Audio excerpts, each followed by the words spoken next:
대박이라니까. 나도 이제 JTBC 뉴스 볼 줄 알아.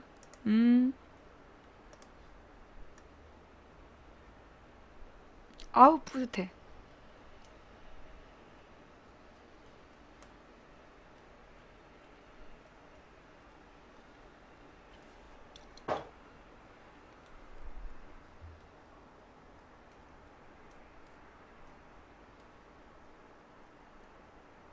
세월호 참사로 전면 중단됐던 수학여행을 내일부터는 다시 갈 수 있게 됐습니다. 대신 안전요원을 배치하는 등 정부가 몇 가지 대책을 내놨는데 벌써부터 실효성이 없다는 지적이 나오고 있습니다. 황수영 기자입니다. 교육부가 세월호 참사 직후 중단시켰던 수학여행을 7월부터 다시 허용키로 했습니다. 다수의 학생, 학부모, 전문가 등의 의견에 따라 폐지보다는 보다 근본적인 개선 방안이 필요하다고 판단했습니다. 대신 수학여행 조건이 까다로워졌습니다. 우선 수학여행을 진행하는 업체들은 응급구조사나 경찰, 소방 분야 경력자 등 안전요원을 의무적으로 배치해야 합니다. 또 5개 학급 150명 이상이 가는 대규모 수학여행은 반드시 시도교육청의 점검을 거쳐야만 합니다. 과거 안전사고를 일으켰던 업체는 아예 수학여행에서 배제하는 내용의 법 개정도 추진됩니다. 하지만 대책의 실효성을 두곤 우려도 나옵니다. 업체에서 자체적으로 어떤 운영한다라고 했을 때 그 안전 부분에 대한 제대로 된 감시나 견제 이런 부분들이 약화되지 않을까 하는 그런 우려가 있기 때문에 또 안전대책 상당수가 별 실효성 없는 재탕3탕이어서 결국 안전 책임을 학교에 떠넘기는 것 아니냐는 지적도 나옵니다. 책임들이 결국 이제 학교로 다 떨어지니까 굉장히 부담스러워요. JTBC 황수연입니다. 오늘도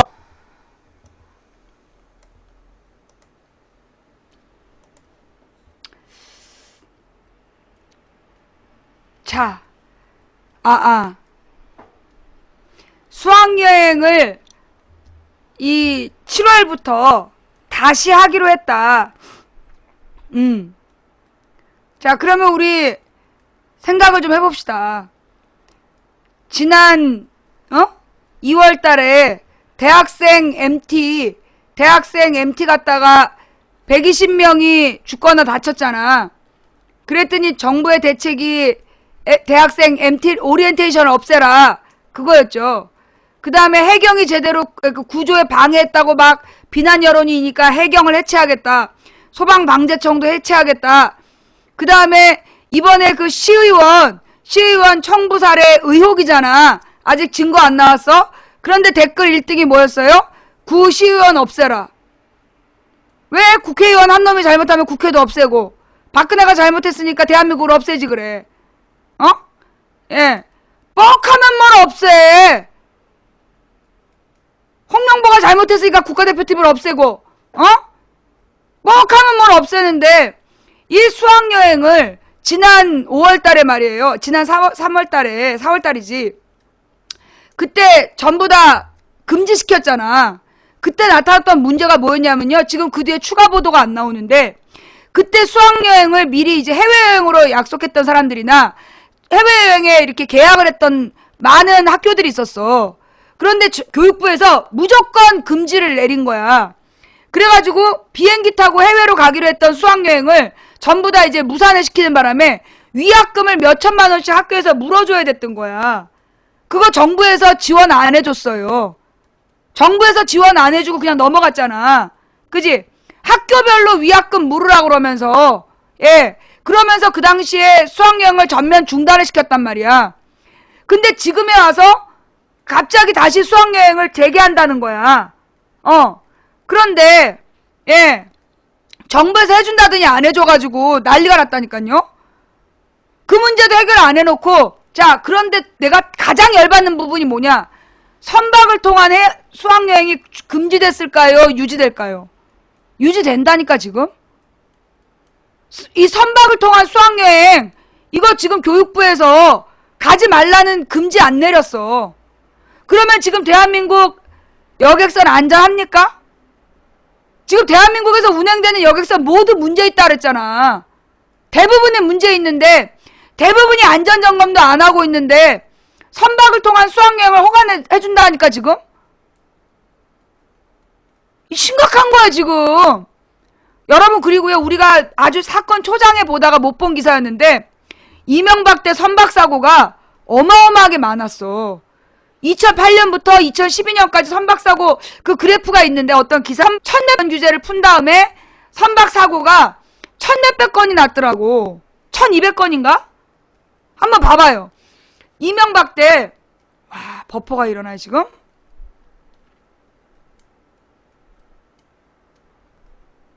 이제 지금 저기구만. 지금 방폭을 시키려나봐. 방폭을 시키려고 그러는가봐. 자, 이제 버퍼 가라앉았어요? 예, 버퍼 가라앉았어요? 여전히 있어요?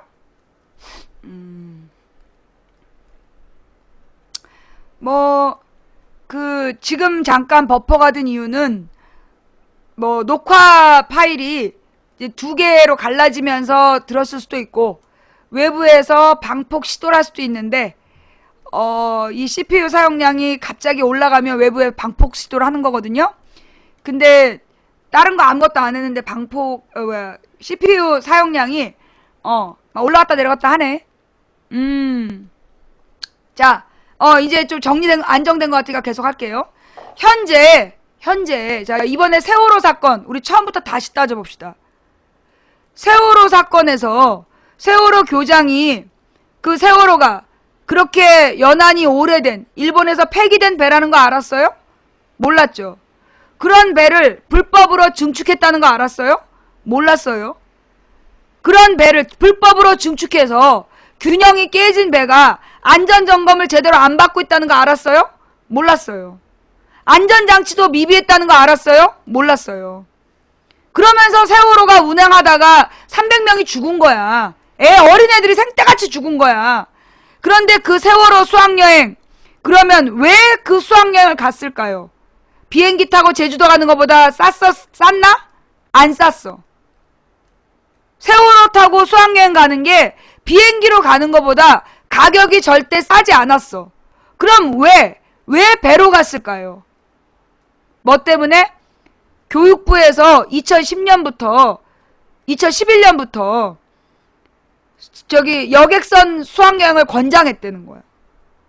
예.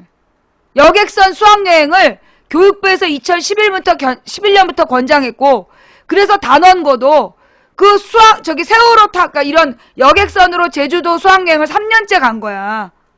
그러다가 사고가 난 거야. 그러면 여행사가 로비했기 때문에? 아니야. 4대강과 연관되어 있어. 이명박이 4대강 사업을 왜 했냐? 4대강 사업을 해서 4대강 사업의 핵심이 뭐냐 하면 강바닥에 모래를 6m로 파내는 거야. 왜 6m로 파냈냐? 배를 띄우기 위해서. 배를 띄우겠다라면서 4대강 사업을 한 거였어. 근데 이 배를 띄우려면 배가 한강에 들어와야 되잖아. 그러면 누가 배를 타려는 사람들이 많아야 되잖아. 근데 우리나라는 여객선 산업이 별로 발달이 안 돼 있어. 왜? 여객선을 필요에 따라서 주로 이 서해 지역에 섬 사람들이 대중교통으로 이용하는 게 다야. 그러다 보니까 여행용 여객선이 크루즈 사업이 안 돼. 근데 이명박과 오세훈이 계속 크루즈 사업에다가 투자하라고 그러고 막 붐업을 시켜놨잖아.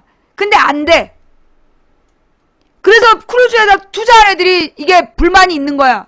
어떻게든지 크루즈 사업을 해야 돼. 그래야 주식 팔아먹는 장사하는 애들이 돈을 벌어. 그래서 크루즈 사업을 활성화시키기 위해서 애들한테 수학여행을 크루즈 타고 가라고, 그런 고물 똥배를 크루즈라고 타라고 그러면서 불꽃놀이 몇 개 시켜주고서는 그걸로 싣고 가다가 애들을 그렇게 다 죽인 거야. 예. 그래서 그런데 지금 박근혜 정부에서 아무런 안전점검도 없고 안전조치도 없이 뭐 안전요원이 같이 가? 지랄을 한다. 초등학교 이렇게 7이 다 애들 수업시간에 줄줄 내려앉아도 교장들은 12억짜리 교장 행사하러 가고, 학교에 뭐 안전지킴이 있어갖고 애들이 안 다쳐? 근본적인 문제는 아무것도 해결하지 않고, 빨갱이 새끼, 누구? 박근혜? 박근혜가 빨간 옷을 좋아해도 누구, 그렇게 빨갱이 새끼 그럼 되겠어? 예. 근본적으로 지금 우리나라에, 내가 여러분께 물을게요. 우리나라 지금 여객선 안전합니까? 여객선 전량 안전점검 했대요? 안전하지 않다라는 기사는 봤죠? 여전히 구명정 그 조정이 안 되고 있고, 여전히 지금 불법으로 허가받은 배들이 다니고 있고 20년 넘은 배들이 다니고 있어. 그런데 무슨 선박 수학여행 재개? 이거 진짜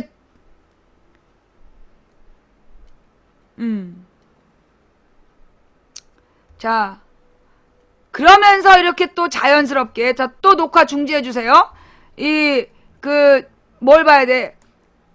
손석희 뉴스 또 봐야 되니까, 잠깐 또 유튜브에 녹화 올리는 분들은 녹화 잠깐 중단해주시고,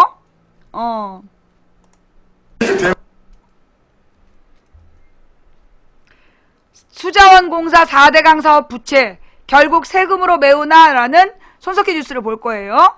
예. 이제, 유튜브로 보시는 분들은 그 부분을 따로 찾아보시고 망치부인 이야기를 또 들으셔야 돼.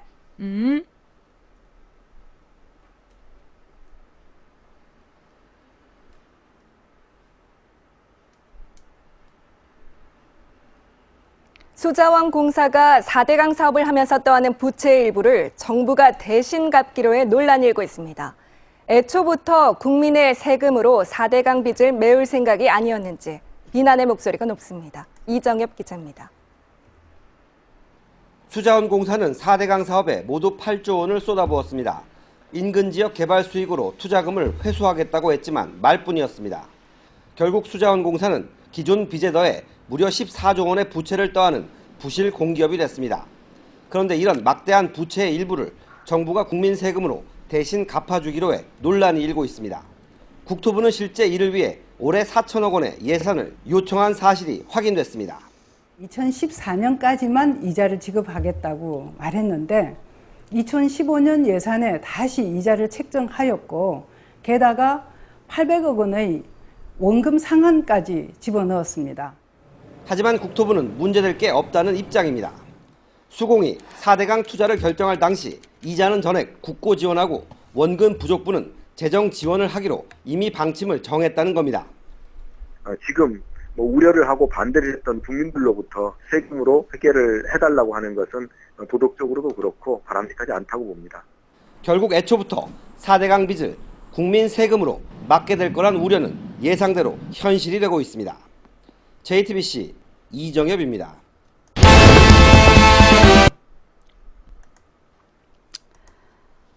자, 4대강 사업. 이명박이 뭐라고 얘기를 했냐면, 자, 이 4대강 사업도 되게 중요한 얘기죠. 예. 이명박이 4대강 사업을 하겠다고 거짓말을 쳤던 게 2009년일 거야. 그쵸? 2009년 12월 초에 이명박이 이제 텔레비에 나와가지고 뭐라 그러냐면, 옛날에 노무현 때도 80 몇 조 원을 들여서 4대강 사업을 하려고 했다 하면서 서류를 막 흔들어. 이게 그 증거 자료다. 그런데 이명박이 22조 원 들여서 하겠다는 4대강을 왜 반대하느냐? 노무현은 84조 원 드린다 했던 데는 조용하던 사람들이 이명박이 22조 원 들여서 4대강 한다는데 왜 반대하느냐? 그러면서 22조 원도 전부 다 민간에서 자본을 만들어서 할 거다! 그렇게 얘기를 했죠. 수질 오염되면 어떡할 거냐? 로봇 물고기가 다니면서 수질을 측정할 거다. 기억나지? 그 개거짓말 다 기억나지? 자, 그 당시에 말이에요, 이명박이. 예. 그때 흔들었던 서류는 사실이었다, 가짜였다? 가짜였어.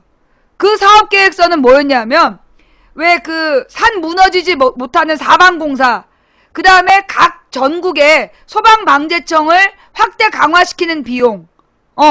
그래서 전국을 안전지대로 만들기 위한 장기적인 안전전략 계획서였던 거야. 그걸 가지고 4대강 80 몇 조 원이라고 흔들면서 국민을 생방송으로 속인 거야. 그 다음에 22조 원도 자기가 다 민간 자본을 모아서 할 거라고 했지만 오롯이 전부 국고에서 나갔어. 그 다음에 그거 22조 원으로 안 됐어요. 실제로 들어간 비용이 42조 원이 넘어.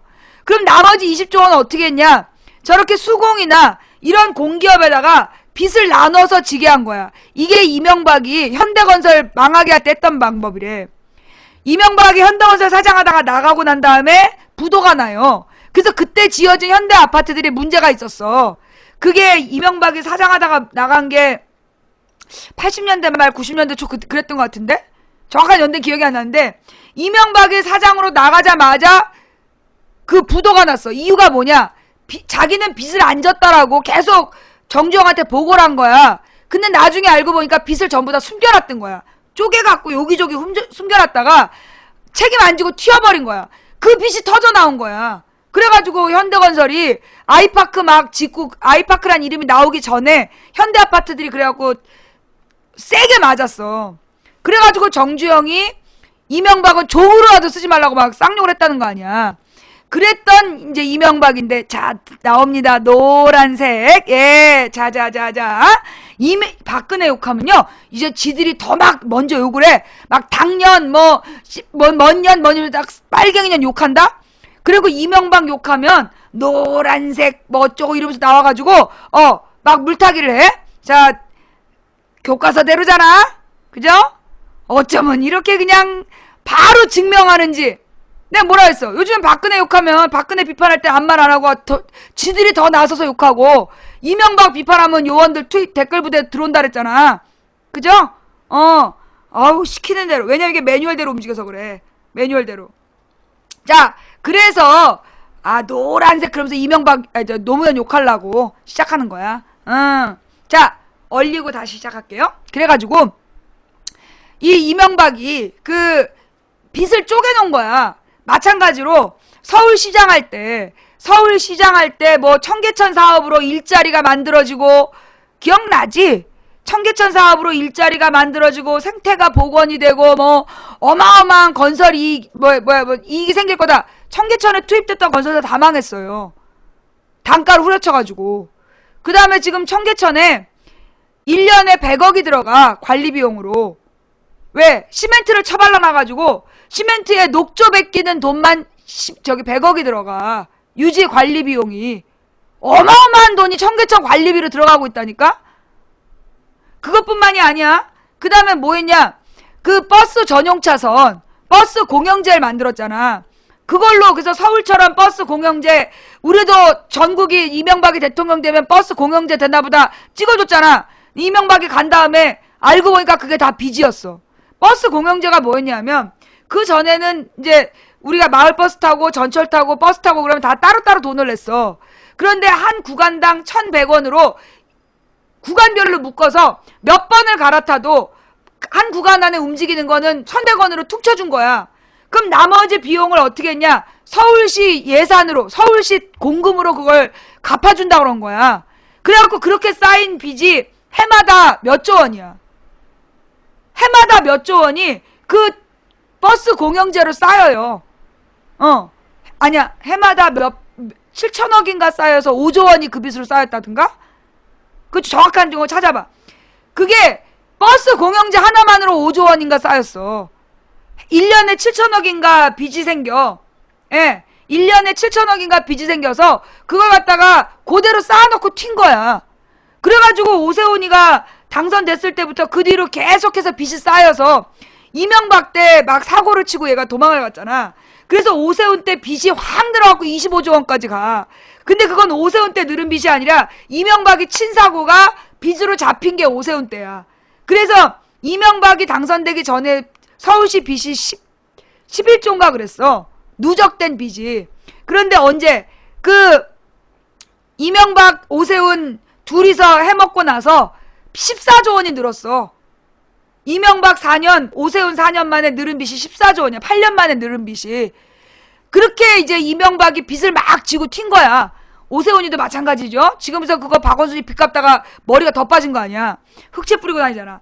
좌우지간. 그런데 이명박이 또 이 숨겨놓고 간 빚이 지금 수공에만 14조 원이야. 자, 그럼 그 빚은 왜 진 빚이냐? 여러분, 그 얘기도 기억나잖아. 뭐 4대강을 하면 50만 개, 뭐 45만 개의 일자리가 만들어지고, 그 다음에 뭐 경제 효과가 몇백조 원이다. 기억들 나지? 4대강 사업 해가지고 뭐 일자리가 늘어나고 경제 효과가 하나 있긴 있었어. 뭔 효과냐 하면 외국 자전거 비싸게 수입한 거. 외국 자전거, 그 자전거 도로 만들어가지고 그냥 너도 나도 그냥 스타킹 신고, 머리끝부터 발끝까지 스타킹 신고 외국 자전거. 이젠 막 100만 원짜리는 자전거도 아니라며. 원래 우리나라 자전거는 대부분 조중동에서 뿌린 몇만 원짜리였는데,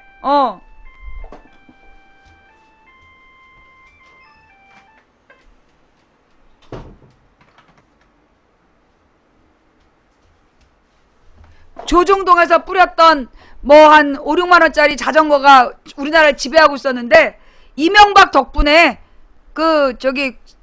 외제 자전거, 그리고 외제 자전거는 지금 뭐 한 1000만 원은 줘야 된다며. 자전거가 1000만 원이래. 자전거 1000만 원. 그리고 뭐 보통이 뭐 그냥 막 타는 게 300만 원 정도 된다며. 그래가지고 그런 자전거 타고 막 머리는 막 뿔 달린 모자 쓰고 쫙 그 스타킹 신고 막 열을 지어가지고 자전거 타고 가면, 나 같은 조중동 자전거는 못 가잖아. 물론 우린 조중동 자전거 아니야. 그냥 삼천리 동네에서 6만 원 주고 산 건데, 막 띵띵띵 그러면서 비키라 그러잖아. 마음 상해. 그래서 내가 자전거 도로에 못 가. 예. 좌우지간. 그래가지고 우리나라에서 그래 자전거 팔아가지고 저 돈들 벌었어요?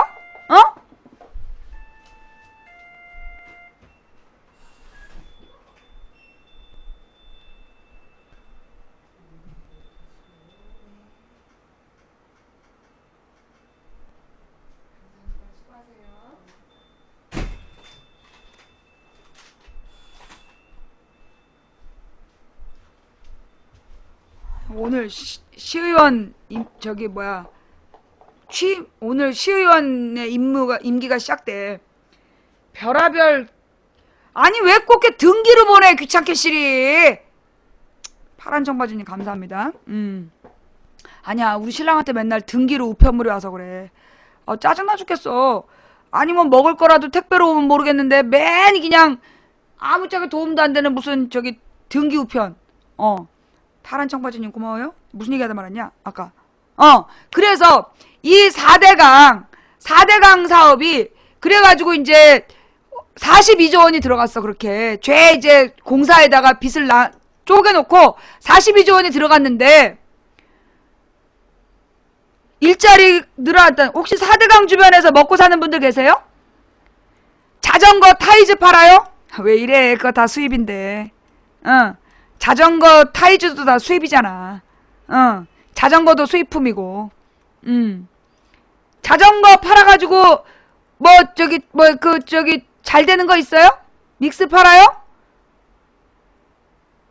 자전거 도로 해가지고 돈 되는 사람이 없어. 자, 그러면 도대체 45만 개 일자리는 어디로 간 거야? 42조 원은 어디로 간 거야? 돈이 어디 쓰였느냐? 이명박이 이제 그동안에 보를 열 몇 개를 만든 거야. 보를 열 몇 개를 만든다고 그 돈이 들어갔는데, 보 하나당 2조 원씩 들어간 거야. 근데 그 2조 원이 들어간 이유를 대라 그랬더니, 뭐 5천 명이 일을 하고 트럭 2,000대, 장비 3,000대가 일을 한다. 그래서 2조 원이 필요하다고 돈을 따간 거야. 근데 또 이게 그래갖고 4대강 공사하는데 가보면 어떻게 됐어요? 눈높이보다 높은 가림막을 설치해서 공사 현장을 촬영 못하게 했잖아. 그런데 오마이 기자가 또 막 사다리 놓고 올라가서 찍었잖아. 그랬더니 일하는 사람 100명도 안 되고, 움직이는 차량이 100대도 안 되고, 장비도 몇 대가 없었어. 그러면 전체적으로 뭐 5천 명이 일하고 수천 대의 차와 장비가 일한다 그랬는데, 그 돈 다 누가 먹었을까? 그 돈 다 누가 먹었을까? 궁금하잖아. 그죠? 그러면서 또 4대강 지역이 개발될 거다. 그래서 4대강 지역의 땅값이 어떻게 됐어? 100배로 올랐어. 그죠? 그런데 요즘에 4대강 주변은 어떻게 뭐 잘 개발됐어요? 아니 내가 궁금해서 그래. 경상도 지역에 사시는 분들 4대강 지역에 땅값이 100배로 올랐는데 그래가지고 뭐 이렇게 사신 분들 그 지역에 막 개발되고 그랬어요? 결국 내가 볼 때는요. 지금 이렇게 돈이 거기 들어가서 다 묶인 거야. 개발될 거라는 그 뻥에 돈이 들어가서 다 묶여버린 거야. 결국 이명박 친일가만 부동산 다 팔아먹고 부자 되고 빠진 거 아니야. 이제 저 4대강에 대한 빚을 이명박한테 물어내라 그래야 돼요. 4대강에 대한 빚 저거 이명박한테 구상권 청구해야 돼. 저 8조 원 왜 국민이 갚어?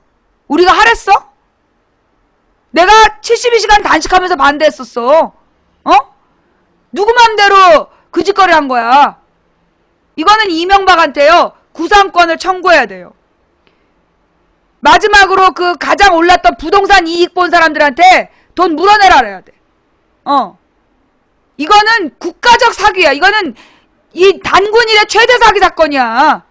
4대강 사업에 대해서도요. 이명박 구속하고 구상권 청구해야 됩니다.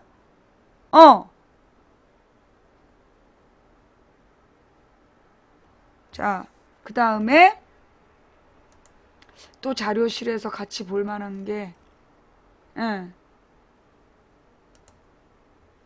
요것도 여러분 이거 또 유튜브에 올리시는 님들 이거는 국민TV 뉴스인데 국민TV 뉴스는 삭제 안 되나요? 예.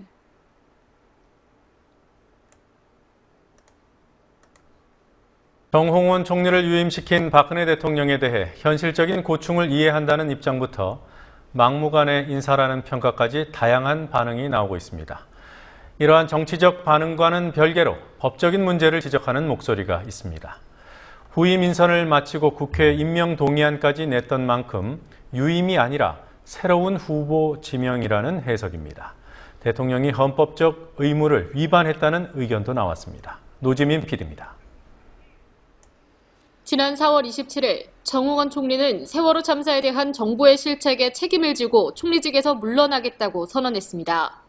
그러자 민경욱 청와대 대변인은 몇 시간 후 박 대통령은 정 총리가 이번 사태에 책임을 지고 사의를 표한 것을 수리하기로 하셨다고 밝혔습니다. 그러나 그로부터 2달 후인 지난 26일 청와대 윤두현 홍보수석은 박 대통령이 정 총리의 사의를 반려하고 총리로서 사명감을 갖고 계속 헌신해 줄 것을 당부했다고 말했습니다. 이에 대해 정 총리가 유임됐다는 표현을 흔히 쓰고 있지만 유임이 아니라 사표 수리 후 후임 총리 후보 지명이라고 보는 게 타당하다는 지적이 나옵니다. 안대희 총리 후보자, 그분은 국회 임명동의 요청까지 했습니다. 그리고 그것이 이제 또 불발되니까 문창극 후보자를 역시 지명해가지고 했단 말이죠. 실질적으로 정홍원 총리의 사표 행위를 대통령이 수리한 거랑 같은 거거든요. 그렇기 때문에 새로 총리 후임자를 지명하고 헌법이 요구하는 임명동의 요청을 새로 해야 되고 또 국회 청문회법에 의해서 다시 청문 요청을 새로 해야 되는 겁니다. 민주연합 소속인 이석현 국회 부의장도 정 총리 유임은 정치적 개념일 뿐 법률상 지명이라며 새로 지명한 것이니 법률상 청문회와 국회 동의가 필요하다고 말했습니다. 학계에서도 유사한 의견이 나옵니다.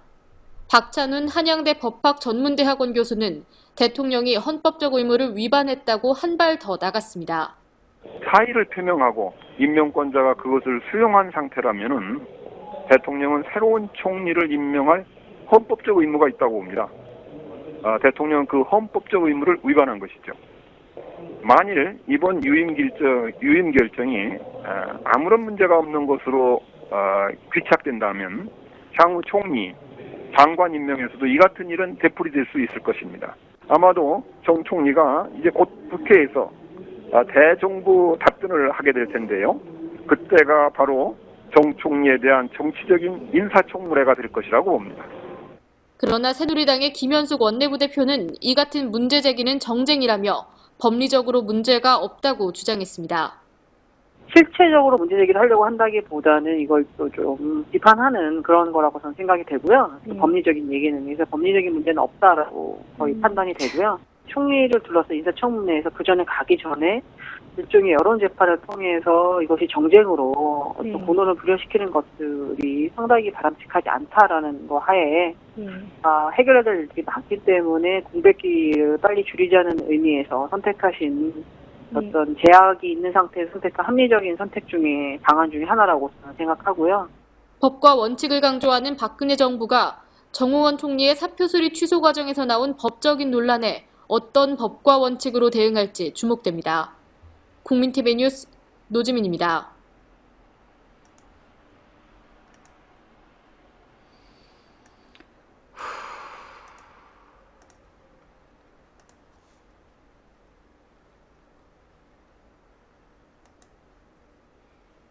자, 지금부터 이제 계속 국민TV 뉴스에서 우리 자료실에 올라온 내용들 같이 보고 있으니까요.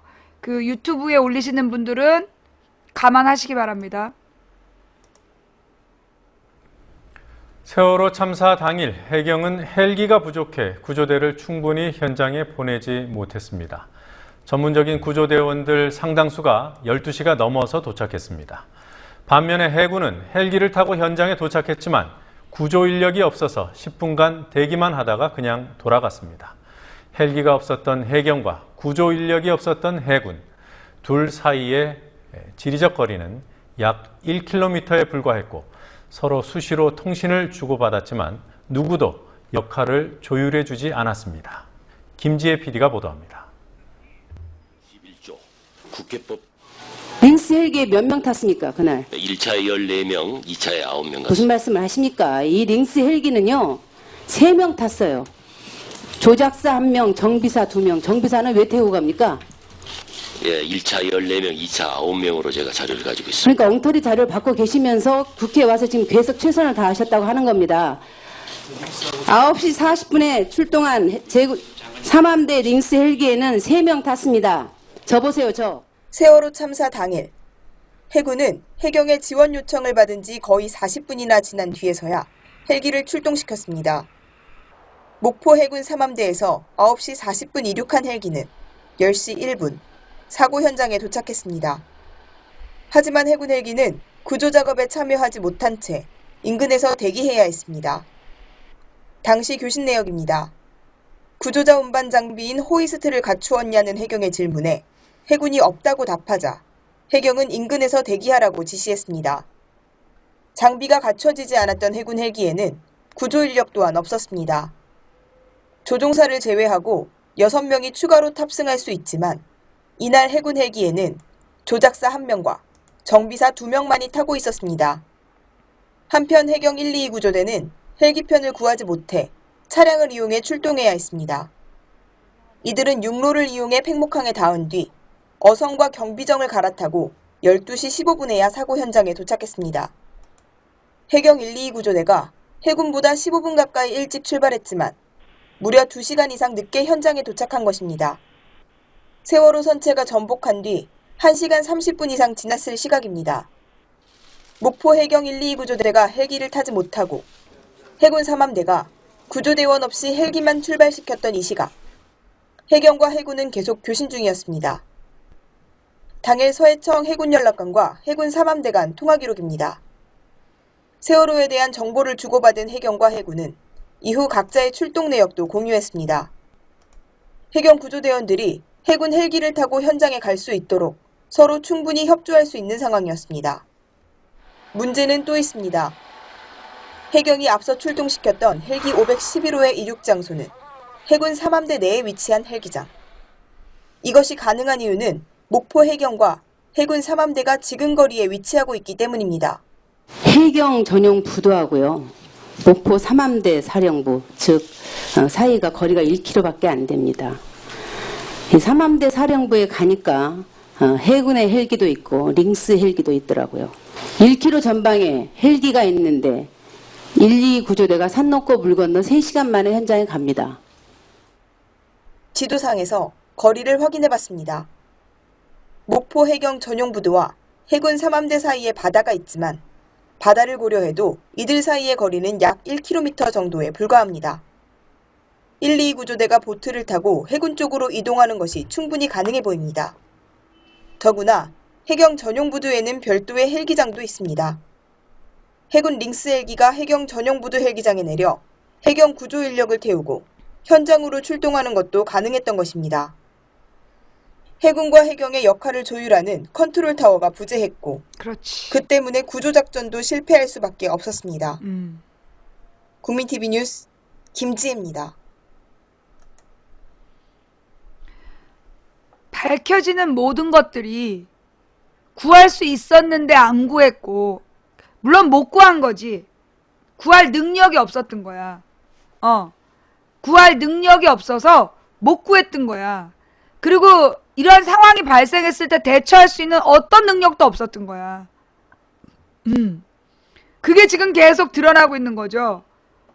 자, 근데 또 이건 좀 심한 내용인데.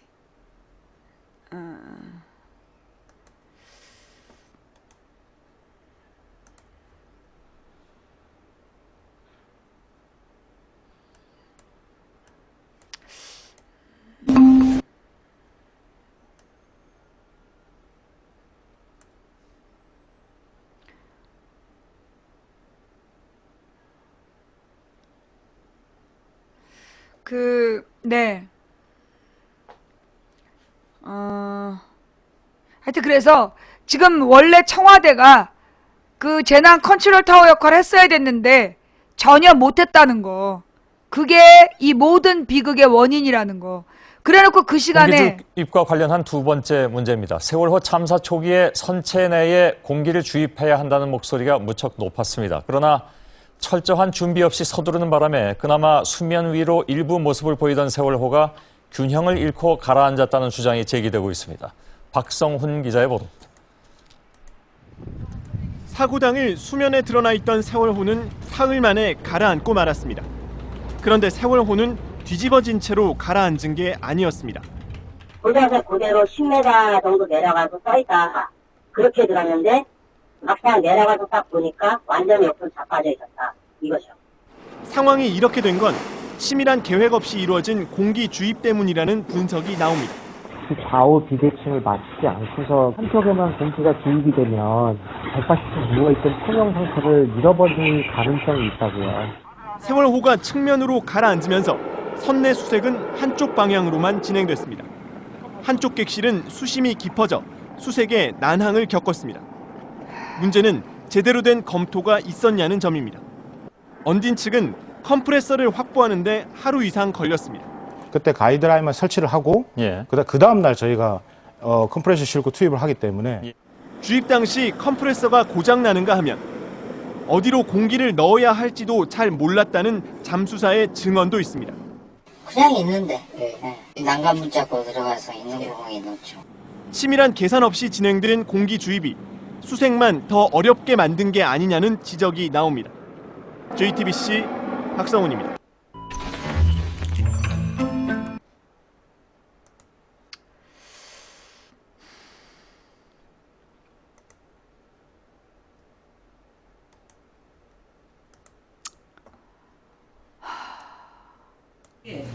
얘기를 해야 되는 거 아닙니까? 저희들 내부적인 얘기긴 합니다만은 이번에 그 실질적으로 조직 분야는 저희 조직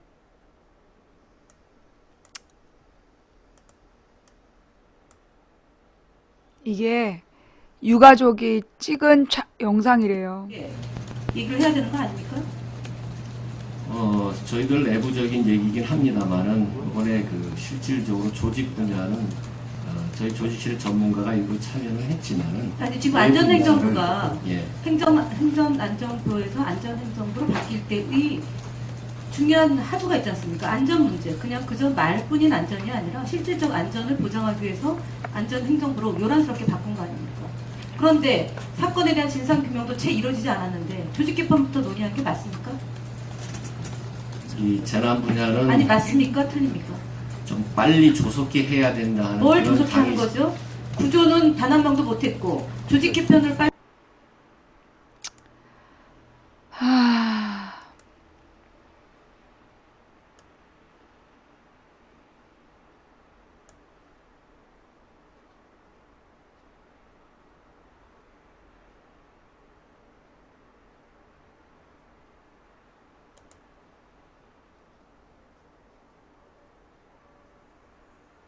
왜 소리가 안 나지?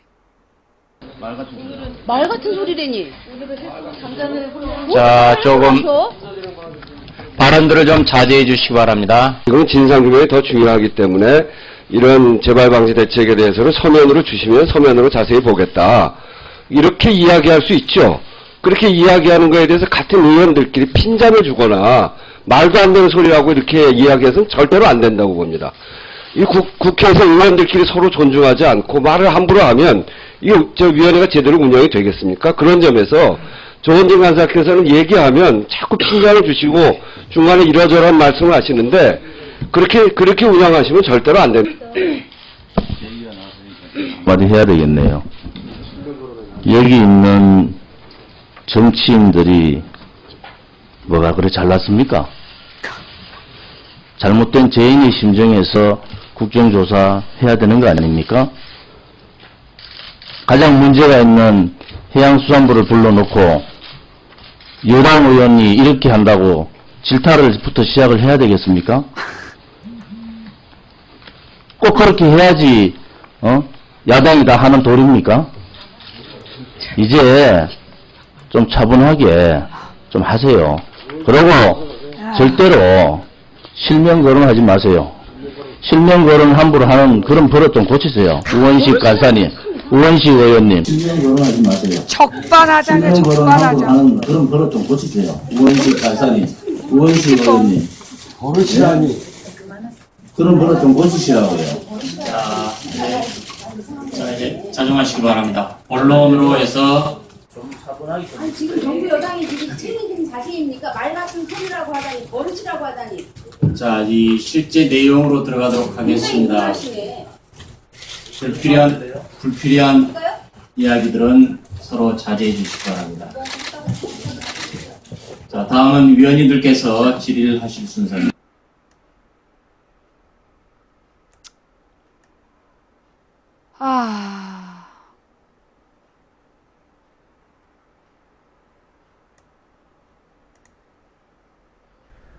세월호 국정조사가 오늘부터 본격화되었습니다. 기간보고 첫날이었던 오늘 국방부와 안전행정부의 초동 대처가 도마에 올랐습니다.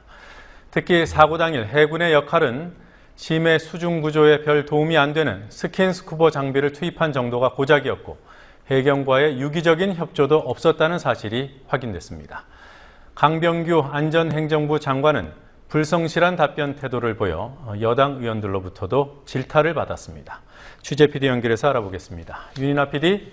네, 윤이나입니다. 네, 오늘 기간보고 내용부터 알아보도록 하죠. 유가족이 참석한 가운데 기간보고가 있었던 거죠? 네, 맞습니다. 오늘 오전 10시부터 세월호 국정조사특위 기간보고를 시작했습니다. 첫 기간보고 대상은 안전행정부와 국방부, 전라남도와 전남 진도군이었습니다. 특위위원들은 정부의 세월호 사고 초동 대응에 대해 집중적으로 추궁했습니다. 유가족 20여 명은 국회에 방문해 기간보고를 지켜봤습니다. 가족들은 손에 노트와 볼펜을 들고 메모를 하며 기간보고를 지켜봤고 중간중간 탄식하며 답답하다고 가슴을 치기도 했습니다. 오전 질의시간 이후 국방장관 임식 일정으로 인해 자리를 떠나는 김관진 국방부 장관에게 가족대책위의 김병건 대표는 아이들이 죽었는데 임식이 더 중요하냐고 말했습니다. 취임식이 더 중요합니까? 애 죽은 거 이거 지금 해결하는 게 더 중요한 겁니까? 그리고 장관님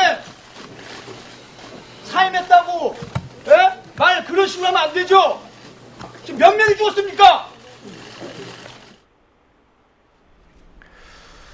네, 그리고 특위에서 자료 요청을 하는데 기관에서 비협조로 일관한다. 청와대 자료도 제대로 안 들어오고 있다는 비판이 있었습니다만 오늘도 현장에서 그러한 비판이 있었죠?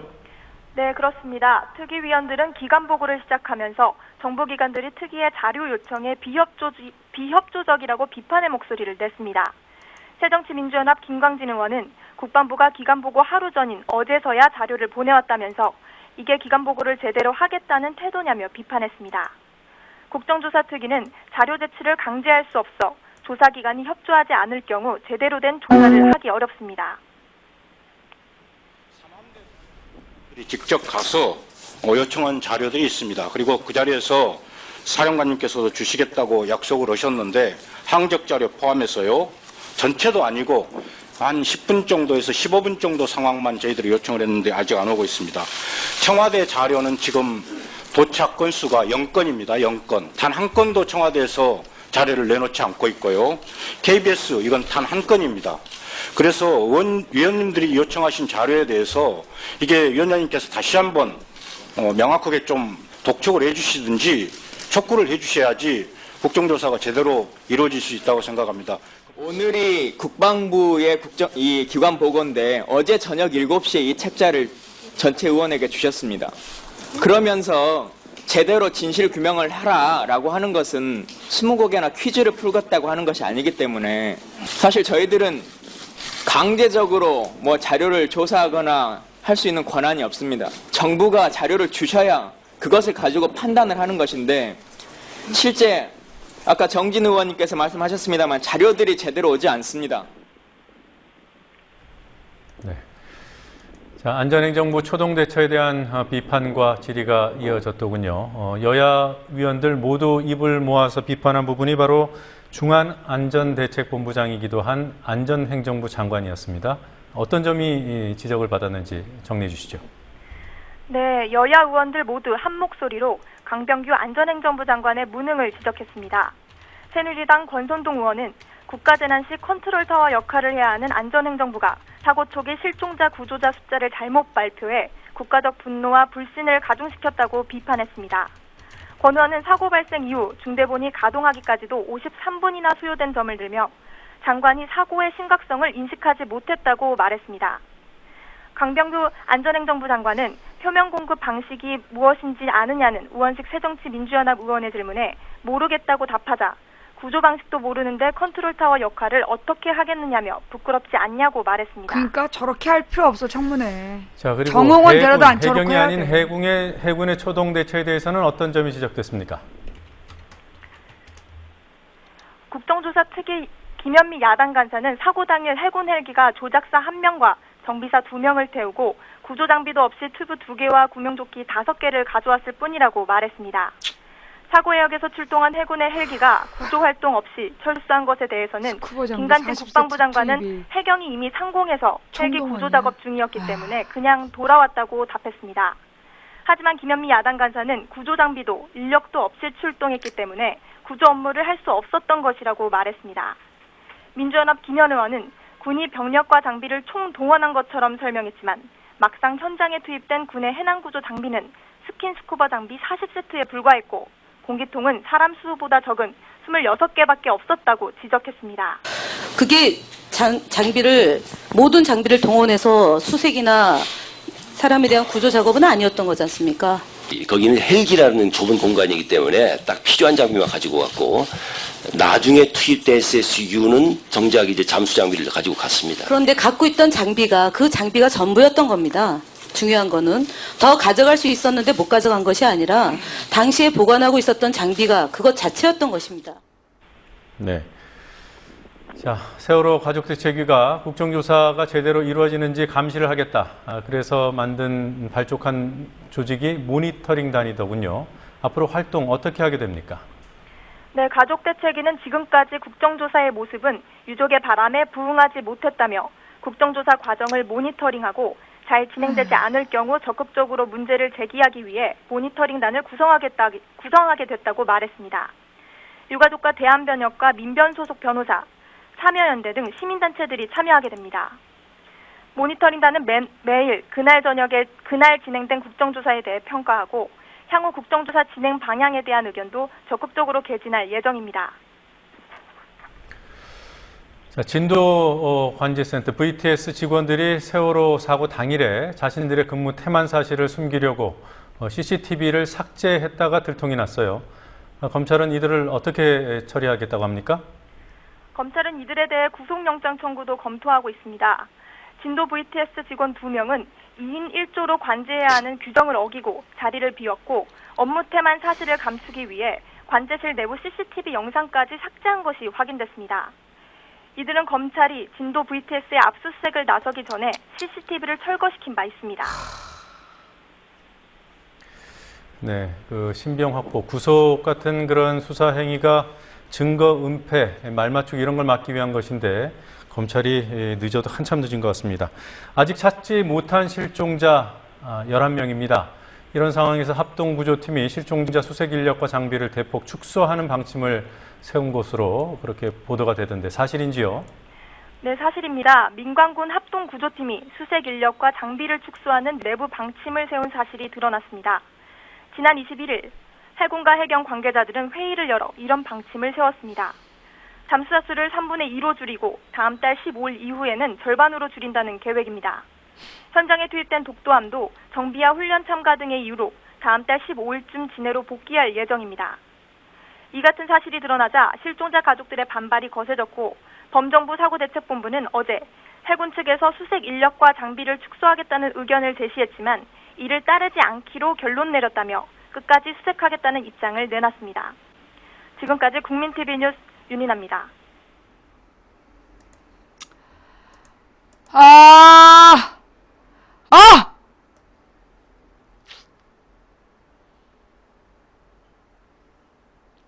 마지막으로 이거 영상 보시고 다음 주제로 넘어갈게요.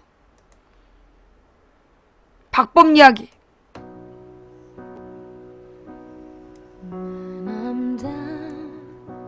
And oh, my soul so weary when troubles come and my heart burdened be, then I am still and wait here in the silence until you come and sit a while with me.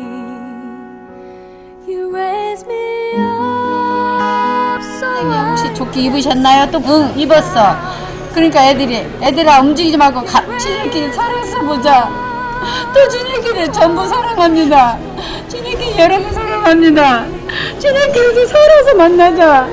애들끼리 이따 만나자. 부디. 엄마, 아빠, 내 동생. 그런데 가만히 있는 애들 어떻게 되는 거야?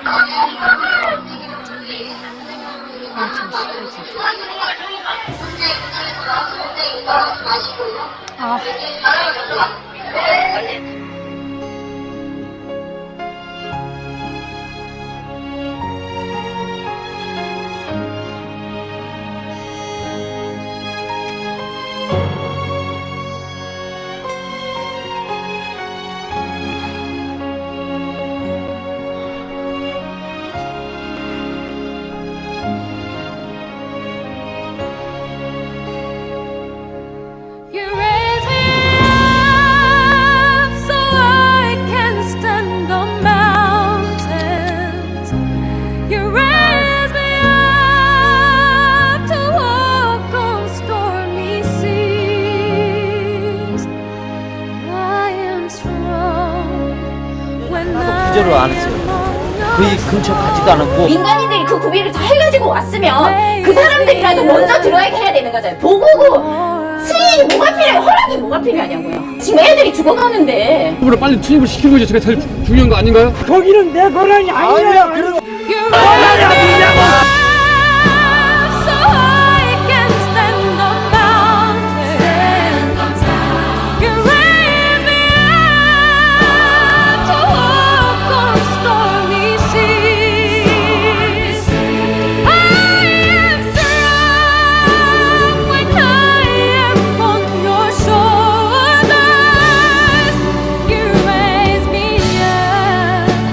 To more than I can be.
감성파리 동영상 아웃?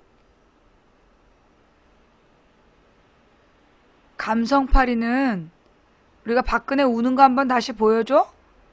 20초 동안 눈 빤히 뜨고 있어서 눈물 억지로 짜내는 거 보여줘? 아니면 몽주비를 보여주랴? 아니면 승덕이를 보여주랴? 어따 대고 감성파리 동영상 아웃이야, 씨. 자, 이거 말고도 우리가 또 봐야 될 뉴스가 많기 때문에, 네, 지금 이제 시간은, 48분 남았고요. 자, 다음 뉴스로 넘어갈게요. 설마 이게, 사실은 아니기를, 예,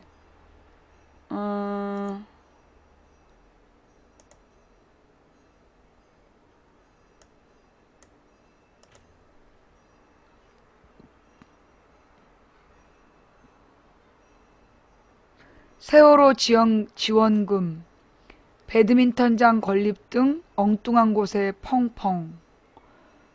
세월호 지원금이 피해 복구와 상관없는 곳에 부당하게 사용됐다는 주장이 제기돼 논란이 일고 있다. 30일 국회 세월호 국정조사 특위 기관보고에 참석한 새누리당 신의진 의원은 특별 재난지역에 지급된 지역경제 활성화 명목의 특별교부세가 62억이라며 이 중 전라남도 벼연분 피해 예방에 30억, 진도구는 도시 경관 정비에 7억 원을 썼다고 밝혔다.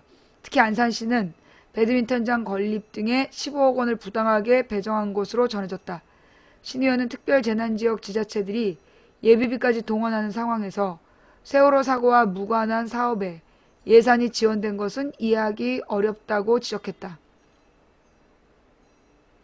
논란이 일어나자 안산시는 2일 보도자료를 내고 세월호 사고를 계기로 특별재난지역으로 선포돼 정부로부터 받은 특별교부금을 정당하게 집행하고 있다며 시가 특별교부세 15억을 배드민턴장 건립, 복지관 리모델링 등에 사용하기도 했다는 일부 언론의 보도는 사실이 아니라고 해명했다. 이어 시는 특별교부세 15억 원은 시책사업비로 교부된 것으로 세월호와 관련이 없는 예산이라고 밝혔다. 자, 그러니까 새누리당 신의진 의원이란 사람이 세월호 지원금이 엉뚱한 곳에 펑펑 쓰이고 있다라고 주장을 했고, 지금 안산시는 그 보도가 잘못됐다라는 거죠. 진실을 좀 지켜봅시다. 예. 새누리당 그 신의진 의원의 말이니까 좀 일단 진실이 뭔지 정확하게 확인을 해서 이게 만약에 정말로 세월호 지원금을 엉뚱한 곳에 썼다면 기관장들이 책임을 져야 될 것이고요. 거짓말이면 국회의원이 배지를 떼야 되겠죠. 예.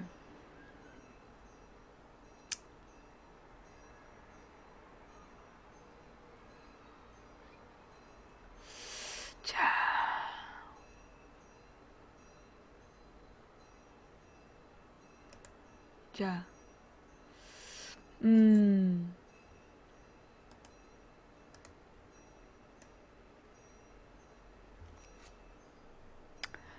민심 살벌, 박 대통령 부정평가 무려 54.9%, 60% 이상은 김기춘, 김명수, 이병기 모두 안 돼. 국정 운영 마비. 자,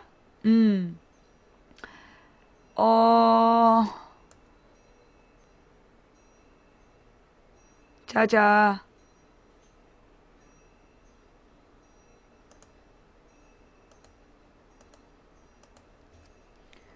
지금 검색어 올리려고 뻥 까고 자빠진 거 봐라. 자, 내일 민심이 살벌하다. 박 대통령 부정평가 무려 54.9%, 60% 이상은 김기춘, 김명수 모두 안 된다. 국정 운영이 지금 마비되고 있다. 정례 여론조사 기관의 결과 박근혜 대통령 지지율이 취임 후 최저인 40.1%로 급락한 것으로 나타났다. 또 국민 10명 중 6명 이상은 김기춘 청와대 비서실장, 김명수 교육부 장관 후보, 이병기 국정원장 후보에 대해 사퇴해야 된다고 생각하는 것으로 조사되는 등 박 대통령의 국정 독주에 사실상 급제동에 걸린 양상이다. 내일신문에 따르면 여론조사기관 디오피니언에 의뢰해 30일 전국 성인 800명을 대상으로 7월 정례 여론조사를 실시한 결과 박 대통령 국정운영 지지율은 40.1%, 세월호 참사 직후 실시된 여론조사 48.8%보다 크게 낮아져 취임 후 최저치를 기록하면서 40% 선마저 위협받고 있다. 정치 전문가들은 통상적으로 현역 대통령 지지율이 30%대에 진입하면 통제 불능 상태에 빠진다고 분석한다. 박 대통령이 못한다는 부정평가는 무려 54.9%로 과반을 넘어섰다. 이는 기존에 발표된 여론조사 기관들의 조사 결과 가운데 가장 높은 수치다. 이는 세월호 참사 직후 겪었던 4월 30일 조사에서 부정평가 47.4%였었다. 또한 박 대통령은 문창극 낙마 원인을 언론보도 인사청문회 등 남탓으로 돌렸으니 국민 생각은 정반대로 나타났다. 문창극 낙마 사유로 왜곡된 역사인식과 오만한 태도를 꼽은 비율이 전체 응답의 65.4%나 된다. 박 대통령과 새누리당이 지목한 언론, 특히 KBS의 왜곡 보도와 과도한 신상털기를 지목한 응답은 27.7%에 불과했다. 박 대통령이 철저히 감싸고 있는 김기춘 비서실장의 거취에 대해서도 사퇴해야 된다가 66.4%, 의견이 압도적이었다. 사퇴 반대는 25.8%에 불과했다. 특히 친여 성향이 강한 50대 연령층이 65.1%, 60대 이상에서 46.4%가 사퇴 요구에 동의한 것으로 나타나 사퇴 여론이 박 대통령의 마지막 지지층 내에서도 비등하고 있음을 보여주었다. 박 대통령의 정홍원 총리 유임에 대해서도 세월호 참사 책임을 회피하고 정부의 무능을 보여준 부적절한 선택이라는 응답이 53%나 됐다. 업무 공백과 국론 분열을 막기 위한 적절한 선택이라는 응답은 41.6%로 11.4포인트 적었다. 더 나아가 다수 국민은 문창극 낙마에 만족하지 않고 각종 의혹이 불거진 김명숙 교육부 장관 후보와 이병기 국정원장 후보도 낙마시켜야 한다고 생각하는 것으로 조사됐다. 김명수 교육부 장관 후보자에 대해서는 적합하다는 의견은 21.4%에 불과했고 적합하지 않다는 의견이 63.7%로 적합 의견의 3배에 달했다. 보수층에서도 부적절 의견이 51.5%로 적합에 비해 16.2%포인트 높았다. 이병기 국정원장 후보자에 대해서도 적합하다는 응답은 19.5%에 그쳤고 적합하지 않다가 62.9%에 달했다. 이처럼 김기춘, 김명수, 이병기, 낙마 여론이 60%를 크게 넘어서고 있는 것은 박 대통령이 민심과 계속 어깃장을 놓을 경우 박 대통령 지지율이 30%대로 추락하면서 부정평가가 60%대로 더 높아질 것이라는 경고음으로 해석된다. 박 대통령이 추진 중인 정책에 대한 지지도도 냉랭하다. 최근 새누리당 수뇌부를 청와대에 불러 조속히 처리를 당부한 정부 조직법 개편에 대해서도 31%만 찬성 입장을 밝혔고 나머지는 반대였다. 이쯤 되면 박 대통령 국정 추진력에 완전 급제동이 걸릴 양상이다. 이번 조사는 유선전화 면접조사와 모바일을 활용한 웹조사를 병행했으며 유선전화는 미리 생성한 유선전화 RDDB를 활용해 무작위 추출했고 모바일은 무선전화 DB를 활용해 무작위 추출했다. 표본 오차는 이 정도이고 응답률이 19.4%다. 800명이라 해서 별거 아닌 줄 알았더니 응답률이 19%가 넘네. 응답률이 19%가 넘는 조사에서 굉장히 부정평가가 높게 나왔다는 거예요. 근데 이게 왜 그러냐? 예. 지금 조중동이 문창극 사태로 박근혜하고 담을 쌓았나봐. 조중동, 박 세상 물정 몰라, 내시, 벙커 심리. 그러면서 이 김진이랑 김대중이 이제 조중동의 논설위원 등인데 얘네들이 거침없이 박 대통령을 비판하고 있대요. 레임덕이 이미 시작됐다는 얘기야. 레임덕이 이제 시작됐다. 보수 진영에서 30일 김진 논설위원이 큰 화제가 됐다. 이날 오후 TV조선 장성민의 시사탱크에 출연해 지지율이 급락하고 있는 박근혜 대통령에 대해 말 그대로 융단 폭격을 퍼부었기 때문이다. 중앙일보야. 대표적인 극보수 김 논설위원은 박 대통령이 정홍원 총리 재임명으로 자신의 무능력을 시인했다면서 현 상황을 레임덕 진입으로 규정했다. 그는 또한 박 대통령이 국민의 시각, 시대 흐름을 읽지 못하는 세상 물정을 모르고 있다면서 나라가 어떻게 돌아가고 있는지 파악해야 된다고 호된 쓴소리를 했다. 그는 더 나아가 박 대통령에 대해 여성 대통령의 한계를 보여주고 있는 듯하다는 여성 비하적 비난까지 서슴지 않았으며 대통령 자리에 중압감이 심해진 것 같다는 냉소적인 분석도 빠뜨리지 않았다. 자사주필 출신인 문창극 후보 낙마 후 중앙일보의 박 대통령 비난 공세가 전례 없이 강화되고 있긴 하나 김진 논설위원회 박 대통령 비난은 그 강도나 표현에서 보수 진영의 화제가 되게 충분했다. 한 보수 인사는 김 의원의 강도 높은 비판 자체가 이미 레임덕에 왔다는 증거라며 부정하지 않다는 얘기야. 특히 자사 JTBC도 있는데 TV조선에 나와서 박 대통령을 비난하는 것을 보니 보수 종편들 사이에도 암묵적 공감대가 형성된 것 같다고 혀를 찼다. 실제로 중앙일보만이 아니었다. 조선일보와 동아일보도 그 바통을 이어받아 박 대통령에 대한 집중 포화를 쏘아댔다. 조선일보의 간판급 농객인 김대중 고문은 이날자 칼럼 대통령 더 이상 이러시면 안 됩니다를 통해 최근에 박 대통령의 지지율 급락을 거론한 뒤 60%대를 넘나들던 지지율은 박 대통령을 오판하게 하거나 착각하게 만든 결정적 요인이었을 것이라며 여기에는 박 대통령이 보좌하는 참모진의 무능과 내시성도 크게 작용해왔다는 비판이 드세다며 박 대통령 주변 참모들을 내시로 규정했다. 이때 이정현이 작년에 왜 내가 내시냐 이래가지고 그때 이제 진중권이 내시가 아니면 상공으로 불러주랴 그랬던 기억이 언뜻 납니다. 김고문은 이어 덮어놓고 박 대통령을 옹호하고 비난한다는 것이 박 대통령을 고립과 무언으로 이끌고 있음을 세상 다 아는데 그들만 모르고 있는 듯 하다며 힐난한 뒤 박 대통령은 혼자 즐기다가 그야말로 혼자가 되기 직전이라며 박 대통령과 참모들을 싸잡아 힐타했다. 그는 더 이상 이대로 가는 것은 박 대통령을 위해서도 그리고 누구보다 박 대통령을 무조건적으로 지지해온 지지자층에도 불행한 일이 될 수 있다며 민심은 지지 세력은 이제 박 대통령이 바뀌지 않으면 안 된다는 것을 강하게 요구하고 있다고 박 대통령을 압박했다. 동아일보는 1일 박 대통령이 벙커에서 나와야 산다며 박 대통령의 쓴소리를 한 서강대 김병주 명예교수의 인터뷰를 통해 박 대통령 비판에 가세했다. 서강학파 대부로 불리는 김병주 명예교수는 박 대통령의 모교인 서강대의 대표 원로로 지난 대선 때 박 대통령을 도왔던 멘토 중 한 명이다. 그는 박 대통령의 대선 때 싱크탱크였던 국가비례연구원 홈페이지에 지난 29일 올린 글을 통해 문제의 핵심은 비선을 필요로 하는 심리, 즉 벙커 심리에 있다. 주의가 적이거나 비우호 세력으로 포위되어 있다는 상황인식, 그래서 신뢰할 수 있고 만만한 소수만이 속마음을 나눌 수 있는 대상이라는 생각이 거세 보이는 낯선 사람들은 멀리하고 싶은 생각이 자신을 벙커 속으로 몰아넣는다며 벙커에서 뛰쳐나와야 본인도 살고 나라도 산다며 박 대통령에게 쓴소리를 했다. 김명애 교수는 동아와의 인터뷰에서도 박 대통령의 벙커 심리에 대해 역대 대통령 모두 그런 심리가 다 있지만 박 대통령은 더 그런 것 같다. 아버지를 살해한 김재규 전 중앙정보부장, 박 대통령을 핍박한 전두환 전 대통령 등으로부터 쓰라린 경험을 했기 때문에 오래 교제했던 사람들만 믿을 수 있다는 심리는 충분히 이해할 수 있다면서도 그렇더라도 국정을 맡으면 당차게 적진으로 뛰어들어 적들도 만나야 된다. 박정희 전 대통령은 야당의 거물 박순천 여사와도 대화하고 당시 가장 존경받은 철학과 교수이면서 정권에 비판적이었던 학계의 거두 박종홍 서울대 교수를 설득해 함께 일했다고 고언했다.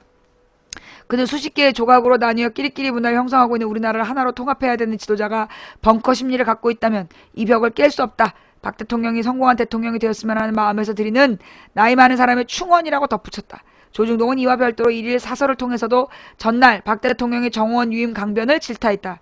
대통령의 총리 유임 해명 이 정도로 충분하겠나? 기자회견을 두려워하는 대통령, 박 대통령의 인사실패 해명에 내 탓이 없다 등 제목만 봐도 비판의 강도를 밀어 짐작할 수 있다. 조중동의 거침없는 보수 대통령 융단 폭격, 이미 레임덕은 시작된 양상이다.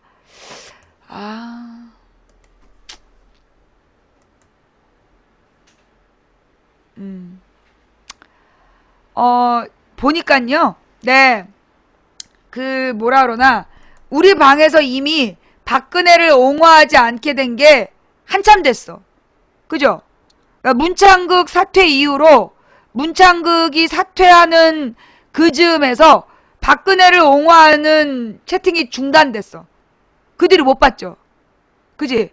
그러니까 그 문창극이 사퇴 발표하던 그 시점부터 박근혜를 옹호하던 세력이 활동이 중단이 됐어. 그래서 도리어 막 쌍욕을 해. 아주 저질욕. 그래서 내가 지금 요즘에 채팅창에서 저질 욕한 애들 잘라내고 있어. 내가 볼 때는 걔네들이 곧 댓글 부대 같아. 일부러 지금 이제 요즘에 파악되는 또 하나의 현상은 뭐냐면 박근혜를 막 욕하면서 이명박 비판에는 막 반발을 해. 그 다음에 새로운 인물을 띄우려고 반기문을 띄우는 카톡을 막 퍼돌리고 있어.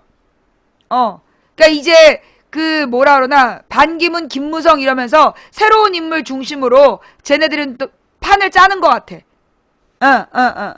예. 그래서 지금 쟤네들의 흐름도 우리가 이제 열심히 추적을 해야 된다라는 거. 자, 새누리 이완영 세월호 유족 조롱하고 졸고. 아까 그 졸았던 게 새누리 이완영이었구만. 그 다음에 새누리가 김명수 인사청문회 고집하는 뻔한 속내는 김명수 한 명 낙마로 이병기 국정원장 후보를 보호하려는 거다. 야, 이 새끼들 진짜. 하여간 물타기 가리기. 아유. 민간인 사찰 폭로 김종익 씨 4년 9개월 만에 무혐의 처분.